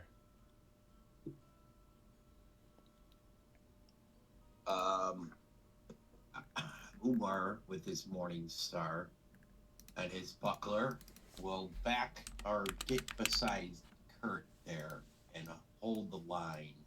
Gotta go, right? Kurt yells for them to stop. You move up to his side, hold the line with him. Ori, after you casted them all to sleep, what would be your next move? Wouldn't Clark also be back now? Oh, yeah, possibly. He'd be on the way back. With the stretcher. Yeah, that's fine. Let's see. He's back here. He's been protecting Ori, we'll say. So he came back and has been defending Ori's side with this spear and shield. So in case any of them charged Ori, he would have been there to back her up, right? But further orders could be applied in a moment. Ori's your move though. I want to take out an arrow and start slicing them their necks. And I want to tell them to help me. Okay. Still Clark to help you, Clark right? will help. Yeah. Okay. All right. So Kurt, you yelled for them to stop, right? And then Ori's giving orders to your Clark. We'll see. And then Umar's backing you up. And let's see how they react. So you asked them to stop. They wanted to immediate attack you, right? That was their initial reaction. So they're immediately attacking, and we're going to see how they react to you saying stop. Right. Indifferent, possibly. Confused. Uncertain. See, they'll stop. They wanted to immediate attack, and as they're immediate attacking, they become uncertain, right? But that's after you say stop. So they already were charging. They already had their original plan, which was immediate attack, right? They pull that door open. They came charging down. They come close in the distance. You yell for them to stop, and they're getting too close, right? And at that point, do you want to stab at them or you want to retreat? Because if you say stop and you attack, then of course you're asking for a fight. But if you say stop and you retreat, I want to tell them You might to wanna talk. retreat back to where they were, or we will kill them all. okay, so they're closing the distance as you're saying that, right? Like that hasn't been said completely yet. So their reaction was to start around immediate attack, right? So as they're pushing your position, you're telling them to stop, or else, or else something will happen, right? But they don't get to react to that until the next round. So they ended up crashing into you, and you ended up holding the line, trying to defend yourself, while saying all those things and not fighting back. Did you want to fight back? Yeah, I want to fight back. Yeah. Okay, so they did get too close though. You let them close the distance. You're in the middle of asking them to stop, waiting for that response, right? Which they don't respond until next round because you're in the middle of saying it for this round. As they pushed your position, right? What was immediate attack. They closed in, and you're telling them to stop as you're trying to fight them, right? As you're trying to hit them back, and they're hitting you. You're gonna lose initiative because you let them close, right? They've got smaller weapons. So the first two here striking at Kurt. The next one here going for Umar. It's got like a dagger. Umar's got a Morning Star. It's got a bit more reach. So Umar rolled to hit 1d20. Kurt rolled to hit 1d20. Your attack will be last. The enemies are rolling to hit. They're able to get up to 4 of them up here. So we'll have 2 on Umar, who held the line with you. We'll have 2 on Kurt, right? Because they're small enemies, so they can fit more troops in a 10-foot tunnel. I get throw dice. That's roll d20. So 2 against Kurt. 19. 1 hit against Kurt. Before you land your 19, one of them hits you. For 2 damage, does Kurt die? Damn. Kurt stands. No. He's at 3 of 5. If Umar's hit a single time, he is killed, but he has initiative. So, Umar, how'd you do for your attack roll? A You 15. got a 15. All right, with penalties and bonuses applied, I believe that still might be a hit. That might be just high enough. Reason 4 is because the enemy have a -4 to your attack roll due to their small size in our game. So you would drop to an 11. However, you've got the high ground. You're a lot taller than them, so went up to a 12. So that's just on the dot. Yeah.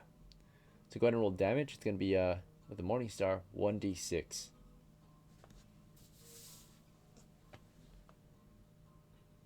I think it's 1d6. I can double check. Damn, you got a max 6. 6. Nice, max damage. Nice. And in fact, they're actually small, so you would have dealt double. So basically 12 damage, or an extra d6. Let's see, Morning Star is 1d6, yeah. So you crushed them. In fact, I might even let you go for a double kill. You can, if you want, you could try to have swung through the first guy's head and into the second guy's head, right? Like a cleave. If you really want, you can try it. Yep. The only cost is that you automatically deal half damage, right, to both attacks. So go ahead and roll a second attack. And you might as well though, because that's already a lot of damage.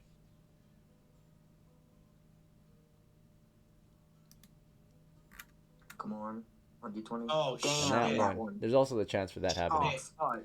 So I'm gonna say what ended up happening was, you swung. You're right-handed, so you swung down from the upper right and into one of them, crushing him.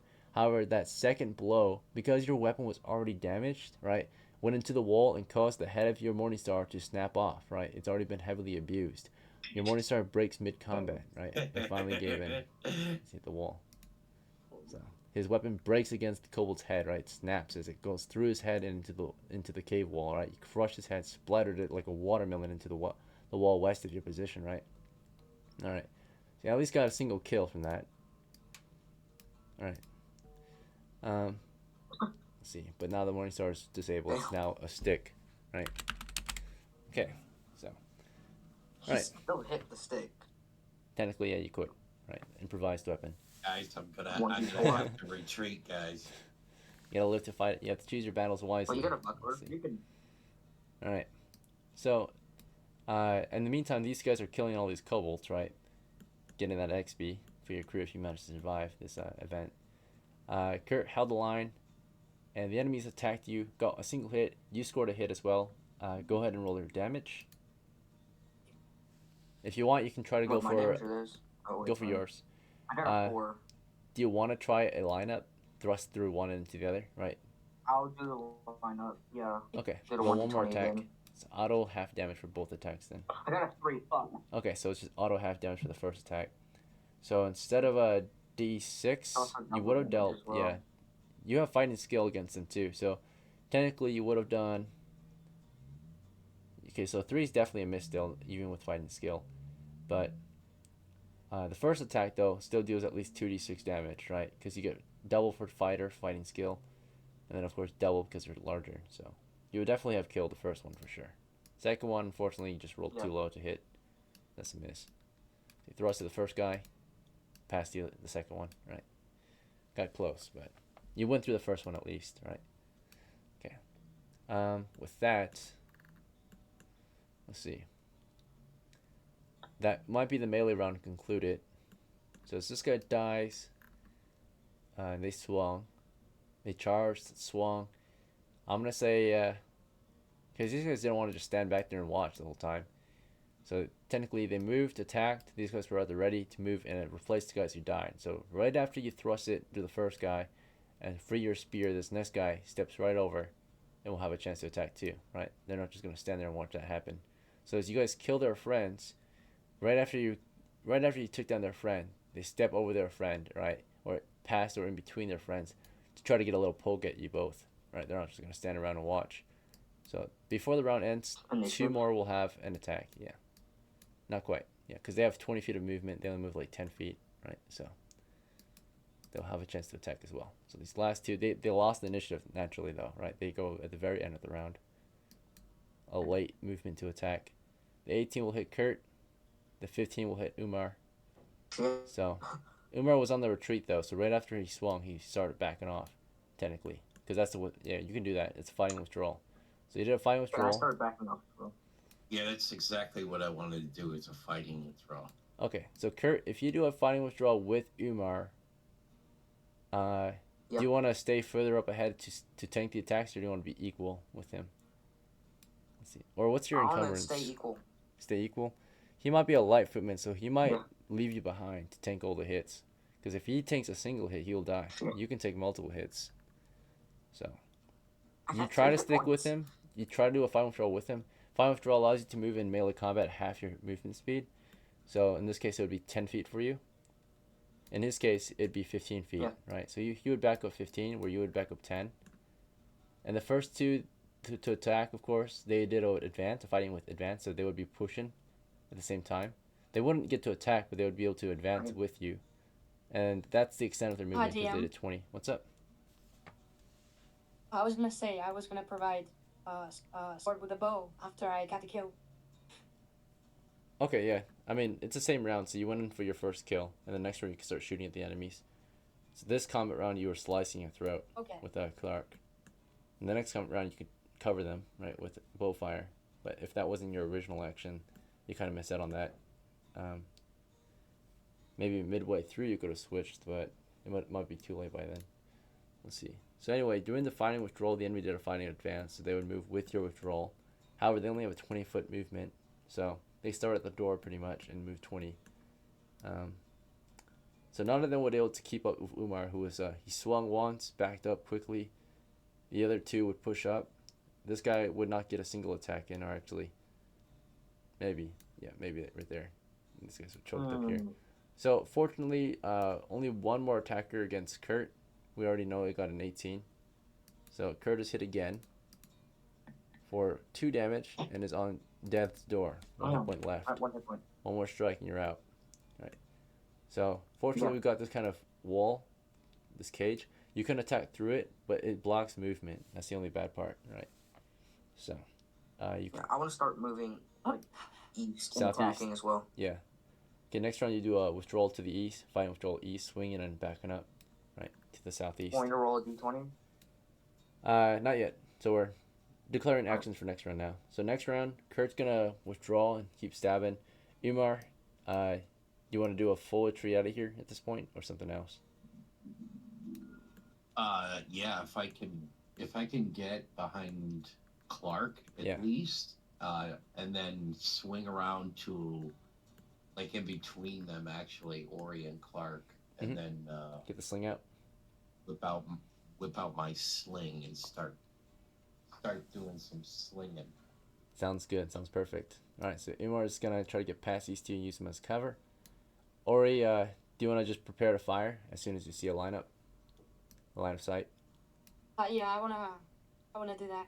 Okay, that'll be your for this round. I want to like provide auxiliary support to Kirk. Okay, so support to Kurt. Yeah, so you just support fire, right? So cover fire.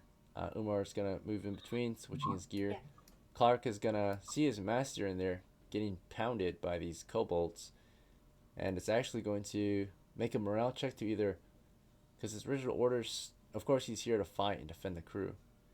We're gonna do a morale check to see if he's brave enough to push the kobolds. If not, at the very least, he's gonna hold the line back here, right? So Push.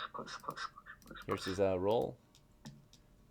Discipline is high, right? So he's willing to push ahead. He's brave enough, right? So he's gonna do his job. His job is to fight monsters. He sees monsters, he's gonna fight, right? So he's gonna advance down this narrow path toward them to stab at them as they push into you, right?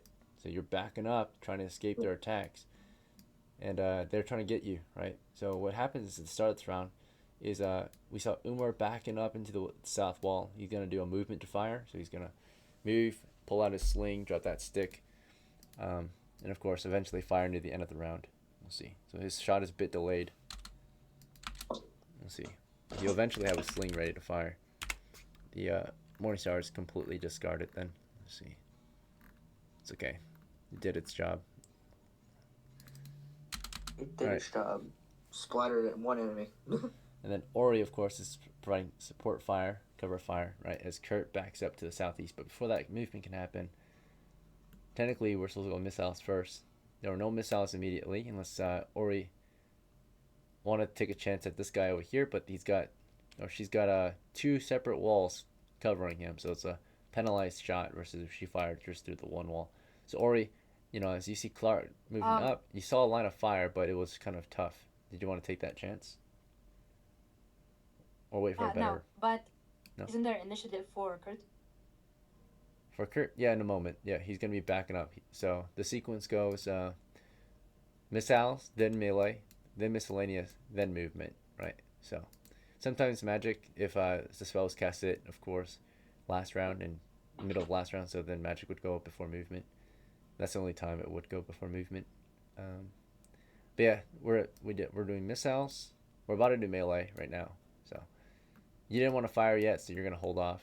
And they're not gonna just watch Kurt retreat. So as Kurt is retreating, they're swinging down on him, right? So taking this opportunity to swing down on Kurt, who is fighting withdrawing. So Kurt's gonna withdraw. These two will swing at him. He's gonna stab. He's gonna have a late stab. Naturally, he's gonna stab from a distance, or even if he stabbed up close, he would still lose initiative naturally. So it's too long of a weapon. at close quarters like this. So first three attackers. As he's backing off, this guy's poking through the bars right before you backed off. He's not gonna just let you leave. He's gonna get his chance of attacking you before you're completely out of there. So 3 attackers against Kurt. Can he survive it? We'll find out. We'll see. I got 1 hit point. That's 1 hit on Kurt. So Okay. if he takes more than 1 damage, he's dead. Right. Here we go. It's divided by 2, so it's only 1 to 2 damage, right? So if it's a 2, he's dead. It's 2. Alright. And Kurt tried to back off. He tried his best to retreat, but he stood the line too long, right? 1 moment too long, right? Probably should have retreated even earlier during the fight, but you took the risk, and you got the likeliest outcome, right? Overrun by the kobolds. They outnumbered us. So he took a step back. Before he could retreat, one of them got him, right? Nicked him, and that was the last nick, right? Or that was the last hit. I can play as Clark, right? If his morale is still good, yeah. He's moving in to push the attack, but with his employer falling, that would call for another morale check, right? So he fails that one, he's out. So one of them got Kurt, as Kurt was backing off, right? Trying to back up with shield and spear at the ready. Just, 1 from the west, 2 from the north, right? One of them from the north ended up jabbing him in the ribcage again, and that one hit his lung, right? Blood starts spurting out of his side, and he starts coughing blood everywhere and bleeding too fast. The hole in his lung was a lot larger, right, than his predecessor, I guess, had. I think your last character also got a lung stab, right, injury, so he's gonna get stabbed in the lung too, right? It's just that this one, you die immediately. You went -1 hit points. What's up? Oh, by the way, don't they roll for morale? Because half of the numbers died. Half of this group hasn't died yet. The other group, yeah. This group, only about 2 of them died. For the north group, they're 2 separate groups, so only 2 separate checks. So this group here is already collapsed. They were put to sleep. But the north group, they're a separate group from the south group. So, all right. Oh, sorry, I know. Yeah. Okay, so yeah, we did it separately. So if the positive to it being separately is you would have to kill less on each side to cause a morale check. The negative, of course, is that they're unaffected by either other group, right? So if you kill all the south group, the north group might not care and keep fighting, right? So that's the only downside. And in this case, we're suffering the downside. Last time we suffered the upsides of it, right? We didn't have to kill as many before there was a morale check. So, all right. Anyway, Kurt went down. Unfortunately, they killed him. But right after he went down, Clark closes, Ori fires, and Umar is able to fire too. So Ori, Umar, go ahead and roll your 1d20s to hit.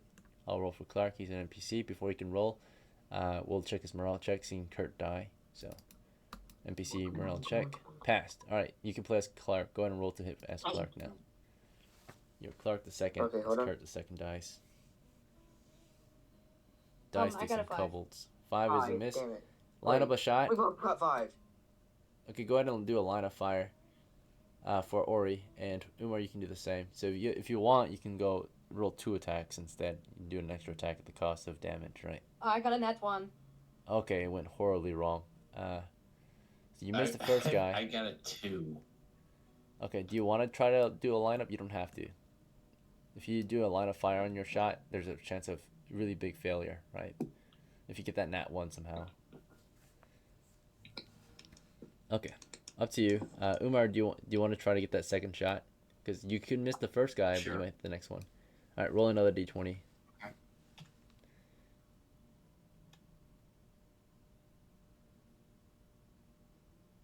11.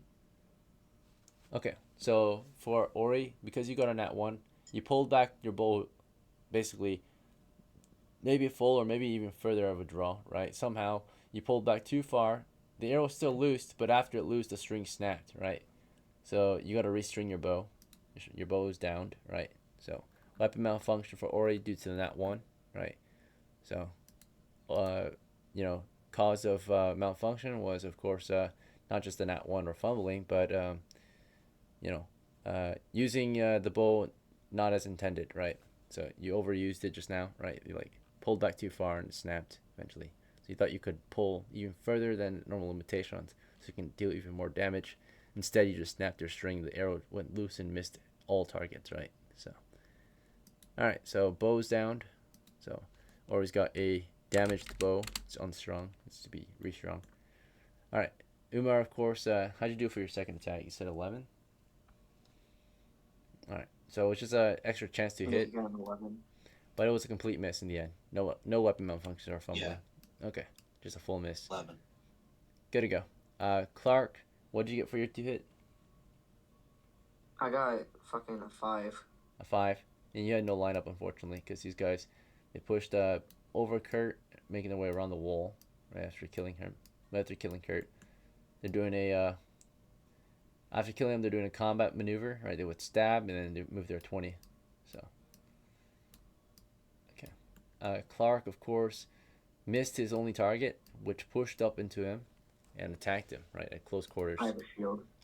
Nice. Okay, the shield helps, and it did. Right, you blocked out this guy. You blocked his next strike against you. Can I shield bash him? Sure. Since you didn't make 2 attacks, you can do a shield bash, automatic half damage though, of course. Since you did 2 attacks in Or is one it round. 1d20? Yep, 1d20. 3, Just a damn it. complete miss as well. So you tried, you at least blocked off his attack. You parried him at the very least, but you're staggered a little bit yourself, right?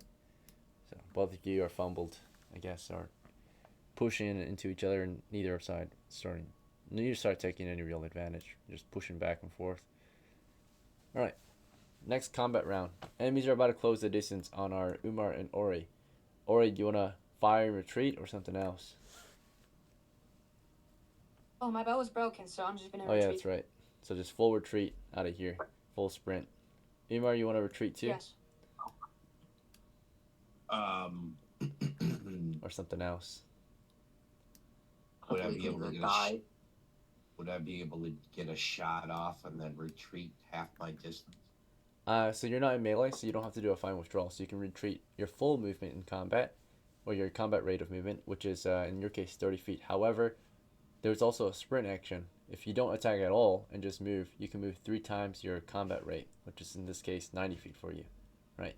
So the okay, go ahead. Sorry.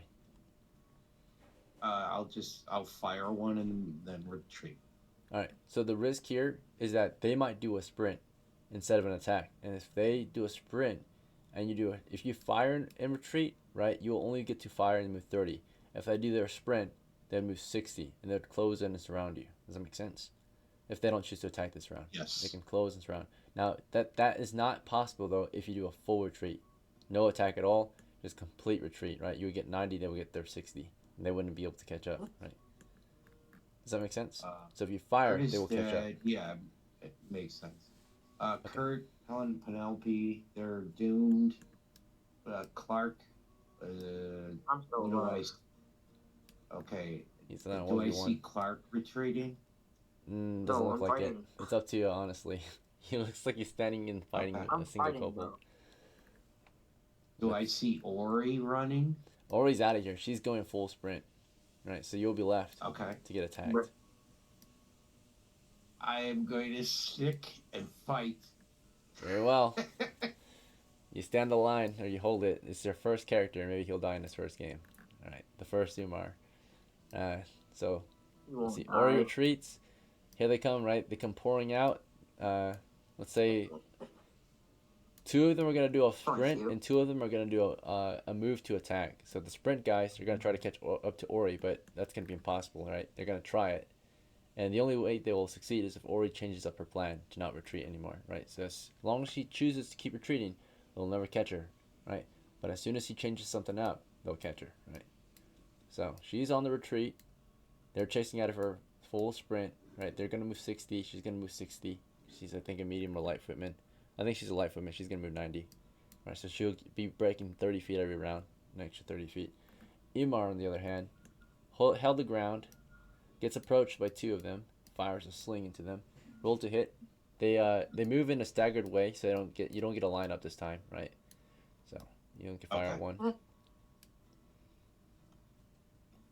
But if you don't kill this first guy, you might be out of luck.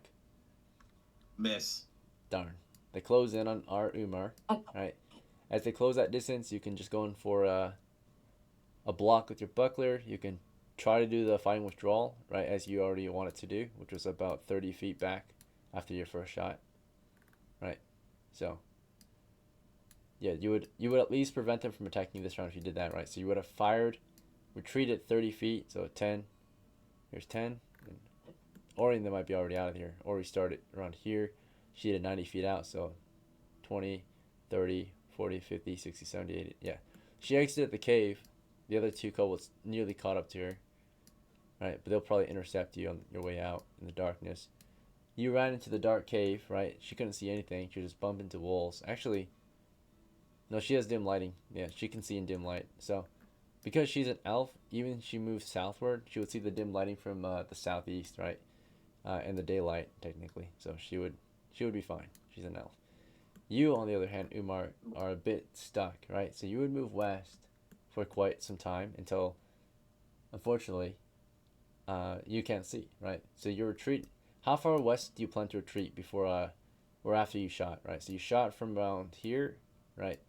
Shot from around there, and you can retreat up to 30 feet. However, after about maybe only 15 feet to the west, it gets too dark to see. So how far west would you be willing to go? You can move 30. Yeah, I mean, 15? The full 15, and then just tank that next to a... Yeah, that's fine. Okay. So in that case, at the very least, you force them into a sprint. And because of that, they can't attack you this round. But next round, they've got melee on you, right? So you can't get attacked this round due to, of course, your maneuvering, right? Clark, on the other hand, if he can kill this guy and catch up to you, right, he might be able to save you. So he remained in melee, close quarters combat. You want to do 2 attacks again? Yeah. 2d20? Alright. You're going to start with the shield bash. It's a bit faster. Give me initiative as well then. Okay. Yep. Let's see. 2d20 still. Initiative. You got to beat 5. 26. Yeah, 1d6. Okay. Got a 2. Fuck. He's got a normal size. The shield's considered normal size range in melee. So he takes initiative, and he swings on you first before you can take any other actions. Clark scored an 8 to hit, and that with his bonuses, due to your good armor, It doesn't hit. it's a miss. Yeah. Then you retaliate, right? Let's see. Your first attack was it 3? Yeah. So that was your shield. So that missed, and then your follow-up attack with your spear. Roll with your spear as well. 16. With penalties applied, that's still a hit. So, you kill that one, basically. Auto kill, right? Okay. So you would have, as he bashed into your shield, which you caught his attack with your shield, basically. And then you backed up, stabbed him dead. Yep. And then you can, fighting withdrawal, Turn around. or you wouldn't even have to fighting withdrawal because you're not in melee anymore. You would just, after killing him, charge these last 2, right? Close in. Yep. So you move in. You get into spear distance. Check for the kobold, right? Yeah, they lost over half their crew. So as you kill that one or stab him dead, step out and you're like yelling, right? Yelling at these last 2 to surrender, right? And let's see if they break morale as they charge Umar into the dark tunnel. Let's see. They pass the morale check. They stand their ground. They just keep pushing into Umar. They don't care. These are some very well-disciplined kobolds, right? Very determined to win kobolds.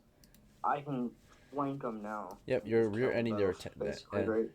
So as long as Umar can tank the next 2 attacks or get away from the next 2 attacks somehow, yeah, you definitely will survive and probably kill these ones. But I don't know if Umar will be able to survive this, right? So they're probably gonna kill him. The other 2 chased Ori for as long as they could. She escaped the cave, so they stopped at that point. They didn't push out. And they would begin their way back to rejoin the battle, right? So they're on their way back into the cave. And for this round, Umar, I would like to... Oh. What's up, Queen? After you left the cave, I would like to go back in. restring my bow. Oh, restring it? Yeah. You can restring it this round. That's fine. Let's see. Alright, so let me fix your name real quick. Just realized you're still. Come on, we can you do still this. have It's to only let him 4. All right, so as Ori's restringing her bow outside, right? Just putting the string back on. We'll say Umar, it's up to Can I you stab to at the 2? figure out how you're gonna. Not yet. Oh, right. So he's got to figure out how he's going to survive these next attacks. So, Umar, you're in melee range. Do you want to just bash with your buckler? Do you want to do full defense? Or do you want to retreat into darkness or something else? I shall bash with my buckler and yell out, screaming in rage. Very well. All right. Would you like to bash into 2 of them or just 1? Now, the cost of doing 2 of them is the second one's hard to hit, of course, and damage for either is half, no matter what, right? Or definitely going to be halved. Okay. If you will allow me, I will bash into 1, Okay. and if I hit him, I'm going to continue my momentum, like Sounds good. run over him, so I can get out of range. Yeah. Is that possible? Sure. Okay. Yeah. All right. So I'll go for 1 of them. All right. You'll start with 1. It's the same system, basically. The second one will still be penalized for the next attack. And no matter what, the damage is halved, right? So, I mean, the first one, the damage will be full, but if you decide to go for the second one, it'll be half instead, right? Hopefully that's enough to kill still. So, we'll start with, both of you roll 1d20 to hit. And then, of course, both of you, 1d20 to hit. Okay. The kobolds have initiative. The buckler is small. I missed. Unfortunate. It's okay, I got an 18. I hit. Okay. Clark ran over there. Clark, you're late to the attack, though, right? So that 18 will hit, but it won't happen until a little later, right? Because you had to fight your guy, then fall back, and all they had to do was push into Umar, right? So you fell back to Umar before you got there. They had swung on Umar already, right? So you had to move into position to hit them. So. Until these 2 to get another morale check. So. All right, here comes their attack roll. They're going in for Umar. A 10 and an 11. Those are both hits, I think. Yeah, with the bonuses to hit, it's a hit, right? He went in for a shield bash. He was a bit too slow, a bit too inaccurate, and before you could save Umar, he was killed in action, right? One of the kobolds gutted him, another one bashed in his knee, right? And he fell over, spitting blood everywhere, and that was the end of him. Clark, you moved in to spear 1 dead. Hopefully you can avenge Umar, or you're already starting to avenge him. And if you live to tell the tale, at least, right, and get the treasure out of here, then at least you can bring something to Umar's next of kin, right? So, Umar's killed. Yep. All right, for the remainder of the game, Umar, or Lo, you're welcome to spectate, right? You're out of characters. But yeah, thanks for playing. And hopefully if the crew makes it out of here with some profit, your next character, if you choose to play again, we'll start off with a bit more gear, pretty much, a bit more loot. So. Okay. Yep. Thank you. Thank you for I'm playing gonna today. stick around and spectate. Sounds good. Clark, you got that 1 kill right there. Right, you speared right through him. Right after you pull your spear out, the other one turns around. We're going to the next round of combat. It's you and him, right? Now before that begins, Initiative. Ori, you finished restoring your bow. Do you want to go back in the cave, or do you want to call it here and the adventure here? Yeah, I want to go back in the cave, obviously looking ahead of me, and Alright, you can be barely ready see to, anything. shoot. So getting out of the cave wasn't an issue because you could see the light of day, right, from where you were earlier. But as you go in, you can't see a thing. So you still want to go in straight darkness? Oh, if I can't see anything, then I'm not going in. Yeah, you Oh, can't see gosh. anything right now. So unless you want to light a torch, so it's up to you. Do you still want to go in? Can't she see my torchlight? No, there's a complete dark. There's a wall in the way, right? It's just completely blacked out. That torchlight up here is not visible to the outside because there's a wall blocking it. Wait, Well, I have elf vision if that doesn't work. Night vision, yeah. isn't Elf it vision already is night mapped vision. area as well? It's already mapped area. It doesn't matter if it's mapped or not. She can't see. She could move through it if she wants to try.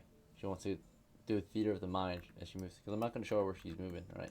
She has to tell me like how far north, how far west she will move through the darkness. I'm not gonna move in. I'm not gonna. Okay. Very well.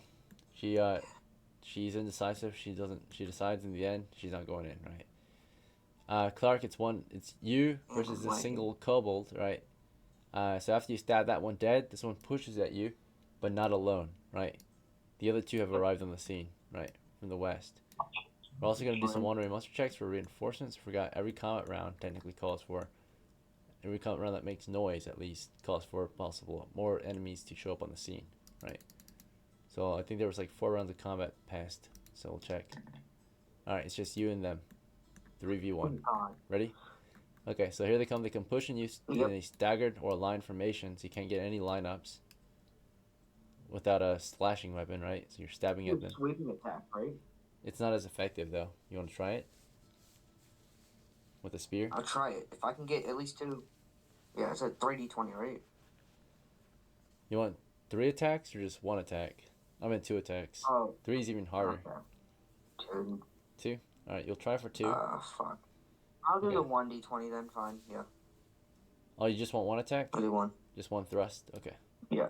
Yeah, slashing with the spear is not as effective as thrusting. Let's see. It is possible. 10. Okay. So you scored a 10 as they push toward you. Okay, and that single 10 with your fighting skill, it's +4 from fighting skill. -4 for their small size, and then any other adjustments, you get the high ground bonus because you're taller, stabbing from upward. You have a strength bonus? Let's see. You do, +2. Alright.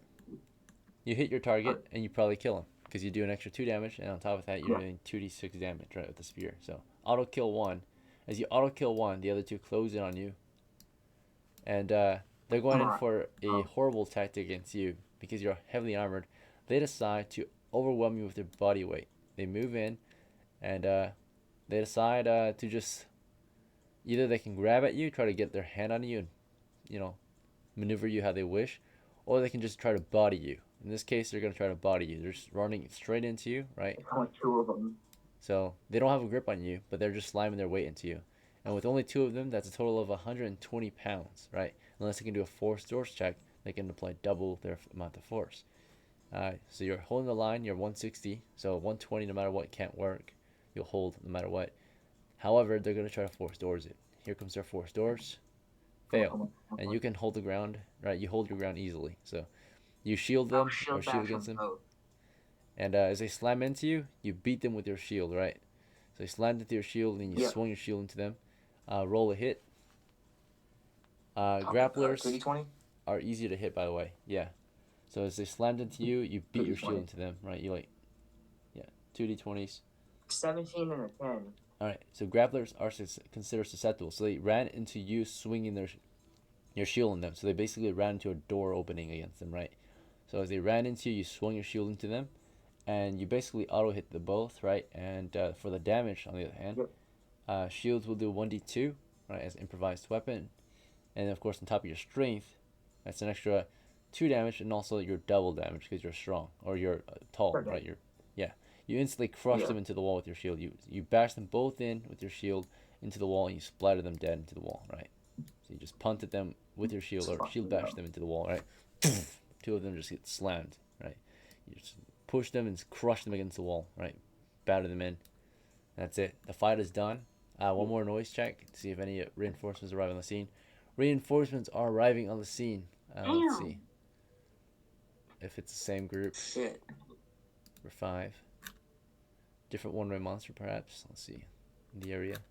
You can arrive from any unknown area, any dead space. Okay, interesting. These reinforcements are arriving in from the south, right? So during your fight, a group of dwarfs arrive on the scene, right? Dwarf reinforcements, after hearing the situation that your crew pushed in to avenge Penelope, maybe, or something, they heard the reports. They came a little late, but they decided to show up as backup. Yeah, the dwarves came to help secure the scene, right?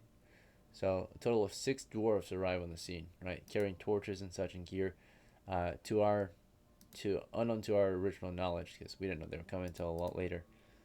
Let's see, dwarves. So we got reinforcements, right? You got 6 friendlies arrive on the scene for once. Usually it's hostiles. So, alright. Anyway, they arrive. see. This is why you never retreat. I mean, if UMAR retreated, he might still be alive, but he kind of retreated, but it wasn't a full retreat, so he paid the cost. It's alright, it happens. Let's see. But yeah, dwarves arrive on the scene to help secure the position. They arrive a little too late to the scene. They find that vengeance has been taken at the cost of UMAR and Kurt II, who led the charge, right? All that's left is his retainer, his servant, right? And the one guy who retreated, Ori. Maybe if Ori held the line earlier and had that one extra attack for your crew, that could have made the change, right? It also could have just meant death as well, right? Who knows what would have happened if Ori stayed behind, right? To loose more arrows or something, right? Or tank some attacks, because Ori can take up to 4 hits, whereas Umar can only tank 1, right? Or receive 1 damage and he's dead. Ori can receive maybe, at the very least, 2 hits, right? Because the enemies only deal 1 to 2 damage, right? So Ori technically could have tanked at least 1 or 2 hits, right, before Ori went down. Sorry. It's okay, it happens. You wanted to be more careful, right? What should have happened though with your retreat, you should have forced Umar with you, right? Because if you retreated, he would have no chance, right, of survival. But if you stayed, he would have a chance, right? So the best thing you could have done was to like grab him, pull him out of there with you, right? And that would have been the best chance, right? But it's alright, it happens. We lost Umar. Was it preventable? Was it not? Who would have known, right? So, who can really tell? Yeah, it was preventable. I wanted to stand your ground. The glory. Very well. You get the glory of lawfulness. Then you get the lawful alignment. Hold the line, right? Let's see. Hey, all right. I got him killed for you though. So Clark, the dwarves come to help, and the very least they can do is help carry the loot out, right? So, with your great success, they help secure the scene. The north or the south cave is starting to be retaken. No adventuring crew has been willing to take back the cave, or no mercenaries, no soldiers. These dwarves are dwarven adventurers from the north side, but they heard about the horrible things happening in the south, just like your crew did, right? And decided to try taking back the south. But of course, you know how the lore goes, right? The north cave belongs to the dwarves. They were trying to take it back. They failed. With the help of adventurers, they start to succeed, right? When the adventurers left, they started failing again. So it's like teamwork seems to be the main theme, right? Same thing with the East group. When the mercenaries were just there, they were failing. But when the adventurers pushed in two together, they were winning. The West crew was just purely adventurers. And I think that crew was constantly back and forth, winning and losing, right? The South team was soldiers from down. And at first they were winning because they had soldiers and mercenaries there. But now it's just soldiers, basically, because the mercenaries have been sent to the east, basically. And dwarves came from the north because they kind of gave up on their side, right? Since the adventurers also gave up on them. So they came here to rejoin the adventurers to the south. And now we got, now in charge of the south is soldiers, dwarves, and adventurers if we continue to the south, right? But, alright. They thank you for your help today. They wish they could have come sooner. At the very least, they carry out the treasure for you. They carry out Penelope. They carry out Kurt. They just help you secure the position. They'll be back here to help secure the position with soldiers, right? Because soldiers are in charge of securing the positions, right? So next time you guys decide to explore this cave, at least this spot won't have to be retaken, right? We'll be able to set up a defense against that north door, maybe spike it shut, and some people to guard up the choke point here, this bottlenecked tunnel, right? Help hold the line. So, but yeah, you have successfully cleared out the first 2 caves of the south side again, right? And at least the first, let's see, 1, 2, 3-ish tunnels, right? Not too bad. So, good progress. Congratulations on your success. Although we have multiple casualties, they didn't die in vain, right, this time. The last group died in vain, right? They got nothing out of it. But this group got revenge for them. Came back out with quite a bit of profit. Let's see. All the guys that were put to sleep were crushed under your feet. Unless you wanted to keep prisoners. We'll keep at least one Scum. prisoner. You want a prisoner? We Okay. need him. Yeah, we need him for negotiating. You want to be in charge of him, or do you want to have, or you want? So take a prisoner. I'll be in charge. Yeah. All right, he'll be I under have your rope. roster. You got rope, perfect. Yep. So you tie him in. secure him to your hand card, and I guess wherever your hand card goes, he goes, right? Let's see. We got a captured enemy now, right? Sometimes it pays to keep them alive, right? For info or other benefits, right? Let's see. So you got a kobold prisoner, then you get to keep one of them. That's one less XP possibly though. So let's see, total kills then. 1, 2, 3, 4, 5, 6, 7, 8, 9, 10, 11, 12, 13 kobolds, right? If we killed 14, would have gotten extra XP. Okay. So okay, I'll kill him then. Fuck. kill him? Okay. Yep. Alright, no prisoners. Very well. No prisoners. So you kill all of them. And therefore that's 7 XP total. And 70 copper pieces worth of treasure, right?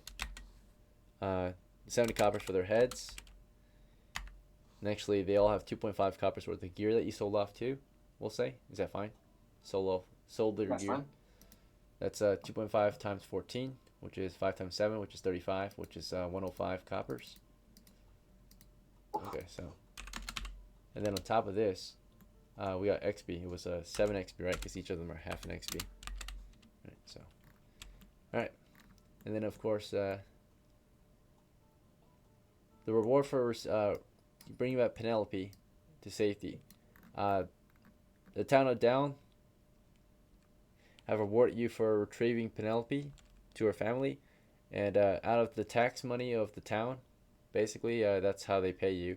Or retrieving a citizen, or I guess a member of Down, and of course an adventurer contracted somewhat by the kingdom. She's not exactly officially contracted or anything, but she still lives in Down probably, so they'll pay you for her recovery. The most they can do is let's say 10 coppers for her return, right? That's all what they can provide. That debt will be placed upon I guess Penelope's family to pay off. So, at the very least, they'll pay you 10, right? So, if she has money on her, let me just double check. Penelope. Alright, she had absolutely no money. She was dirt poor. So, at the very least, you know, just from the camp's funding for doing something good, retrieving a friendly, they'll give you 10 coppers as a reward for that. They'll figure out a way to make her pay for that, right? I mean, she is broken, so she has a new disability upon her retrieving her. She's no longer MIA, so I have to grab her sheet. Because she's been listed as MIA, right? Captured, POW, right? So, Penelope, here's her record. Upon finding her, her status is 0 hit points and multiple disabilities. Let's see, disabilities. There's medical supply on cart, if I can use that. Yeah, in a moment. So she's got a few disabilities, of course, besides trauma, right? So mental trauma. So now anything that's mental that she has to do, anytime she has to use her brain, she's a -4 penalty, right? She's almost incapable of using her brain. So mental trauma. She's got she's been physically abused, right? So I guess I mean that's not really a disability. Let's see. All those cuts and scrapes and bruises could heal. So that's just damage. But I would say that counts as scarred up skin, I guess, or cuts and scrapes. Those will all heal, but they'll be scarred up. So disability, scarred skin, right? Or scarred body. Right, all the cuts and scrapes. Let's see. I guess that's all the trauma we'll list for now, right? But there's probably more. So she's definitely just a broken character now.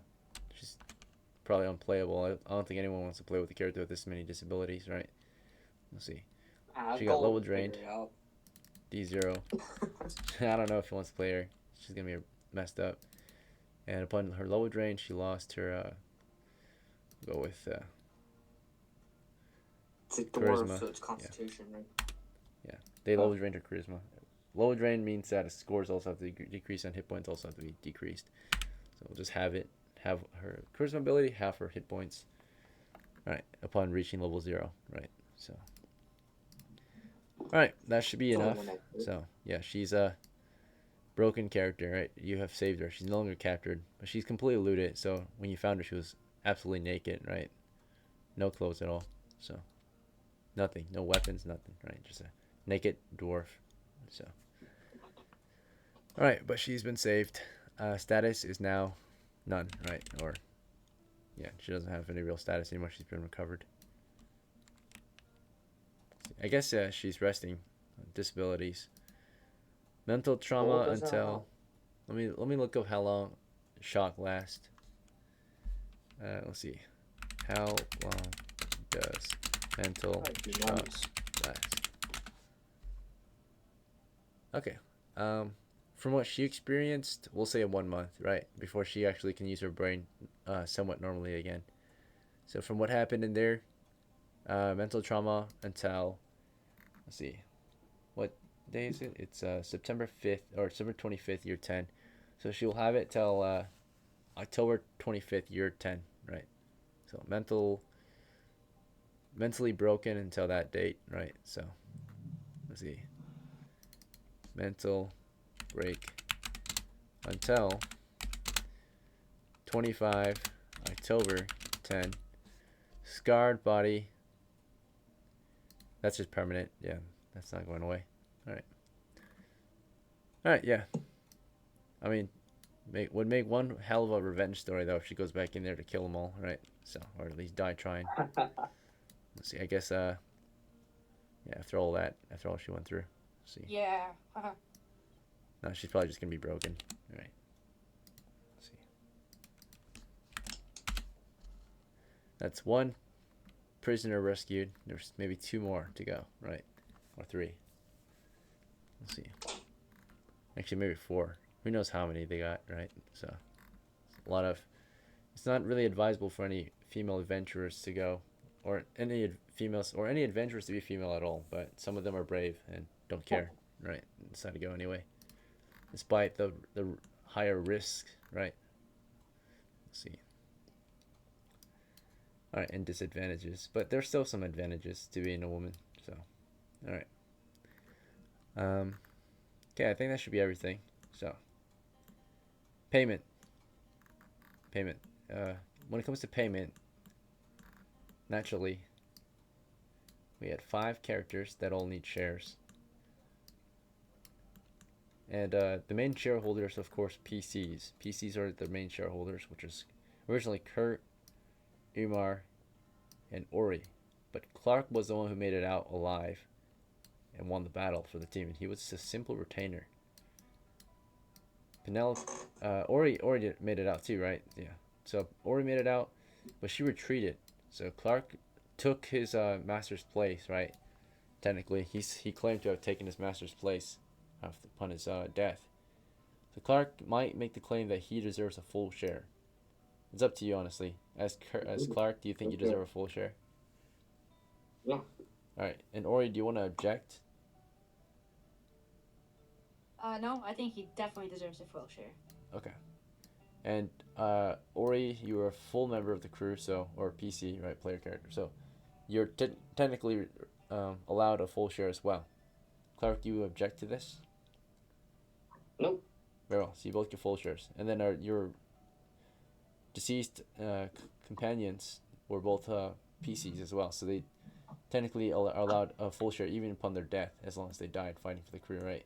So is that fine too? Yep. So basically, That's fine. equal splits all around. Right. So in that case, Yep. 115 can probably be split somewhat equal. Let me check the calculator. 115, or close to it at least. Yeah, it's 14. It's 28 each then. There's some remainder. So 28 times 4, actually, equals 112. So there's 3 extra, which can go to whoever had the highest expense. I think maybe Clark, since he stayed back and won the battle. It was Ori's spell that also helped win the battle. But should it go to Clark or Ori? Or someone else? Oh, well, I'll take. You'll take it? I'll take 1. He can take 2. Okay, very well. So the standard split is 28. You'll take 29. You'll take 20. You'll take 30 then. Okay. Let me pay you guys out real quick before we do XP. So Umar received 28 pieces on his corpse, right? Which will go to his next of kin immediately after. Kurt received 28 as well on his corpse, which will be delivered to his family since it was returned or pulled out of the caves. Clark the second receives his 29. And of course, the elf, Ori, receives 30. Was it? Oh, no, you received 30, I mean. Elf Ori receives 29. So, okay. Experience points. There are only 7. So, all of you but one character might just get 1. So, all of you can get 2. I mean, and then one of you gets 1. That's what I meant to say. Yeah. So, who should just get 1 out of this crew? Kurt can get the 1. Okay. Yeah, he's It's my dead. character. Very well. It's your call, Ace. Yeah. So Kurt got 1. Umar got 2. Clark got 2. And Ori got 2. Okay. Money and XP accounted for. That is the end of post game. Because you guys won, you guys are allowed some pastime if you're interested. So that's only up to Clark and Ori. Would you two want to go out together? You can go gambling one time. You guys want to risk it? Yeah. Okay. Yeah, It's sure. one night, so it's just one roll per night. So, all right, you guys went gambling. There's a new listing for the gambling, by the way. So, or slightly updated. So, here's the free time chart. I'll post in a second. So these are the actions you can take during your free time today, right after work. There they are. Okay, so gambling chances, socializing, and sharing war stories, right? So if you want to go gambling, these are your odds, right? A 2 or snake eyes on 2 or 12 is plus 100%. 9 to 11 and 3 to 5 is minus 50. 6 to 8 is minus 100. Do you like your odds? Yeah. Very well. How much do you want to bet? Okay, you said I got 30. I'll put 10 down. Very well. Go ahead. Roll 2d6. This, by the way, you only have one roll tonight, right? It's just one night of pastime. So it's just 10? Very well. Okay. I got a 9. That is minus 50%. Okay. Minus. So you lost 5 coppers. Oh, okay. All right, yeah, Not 25. that much. Okay. Okay, Ori, do you want to try it? Or something else tonight? You can either I'm gamble, not doing it. Well, wanna go- socializing, or war stories tonight? Or nothing? maybe I'll do. 1 second. Let me see.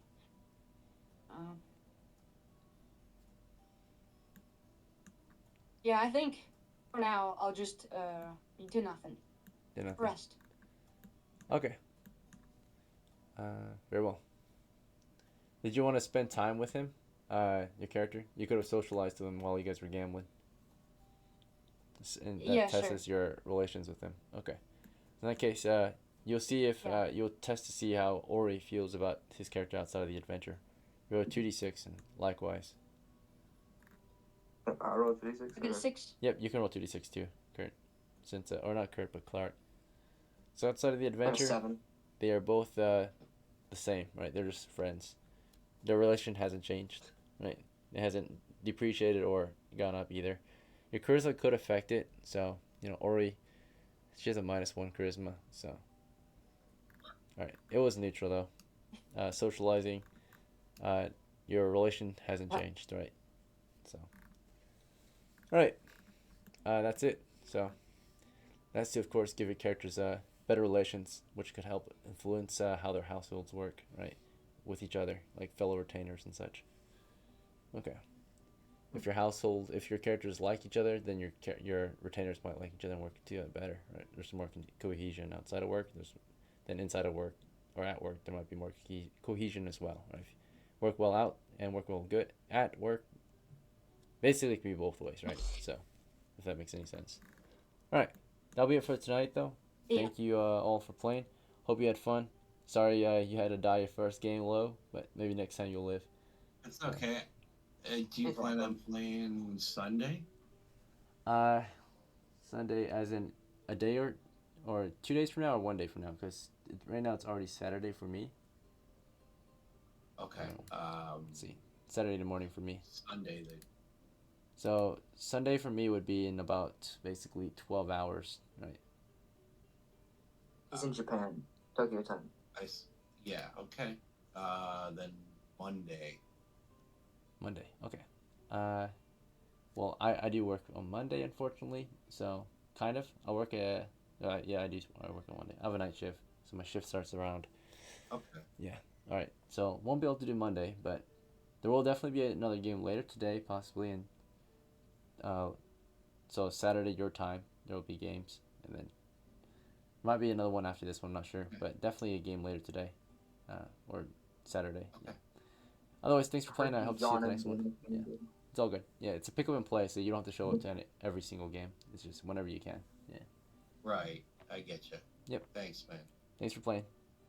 All right. See you Yeah, guys. thank you, Dungeon Thank you, Master. everyone. Thanks for playing. Until next time. Have a Bye. good night.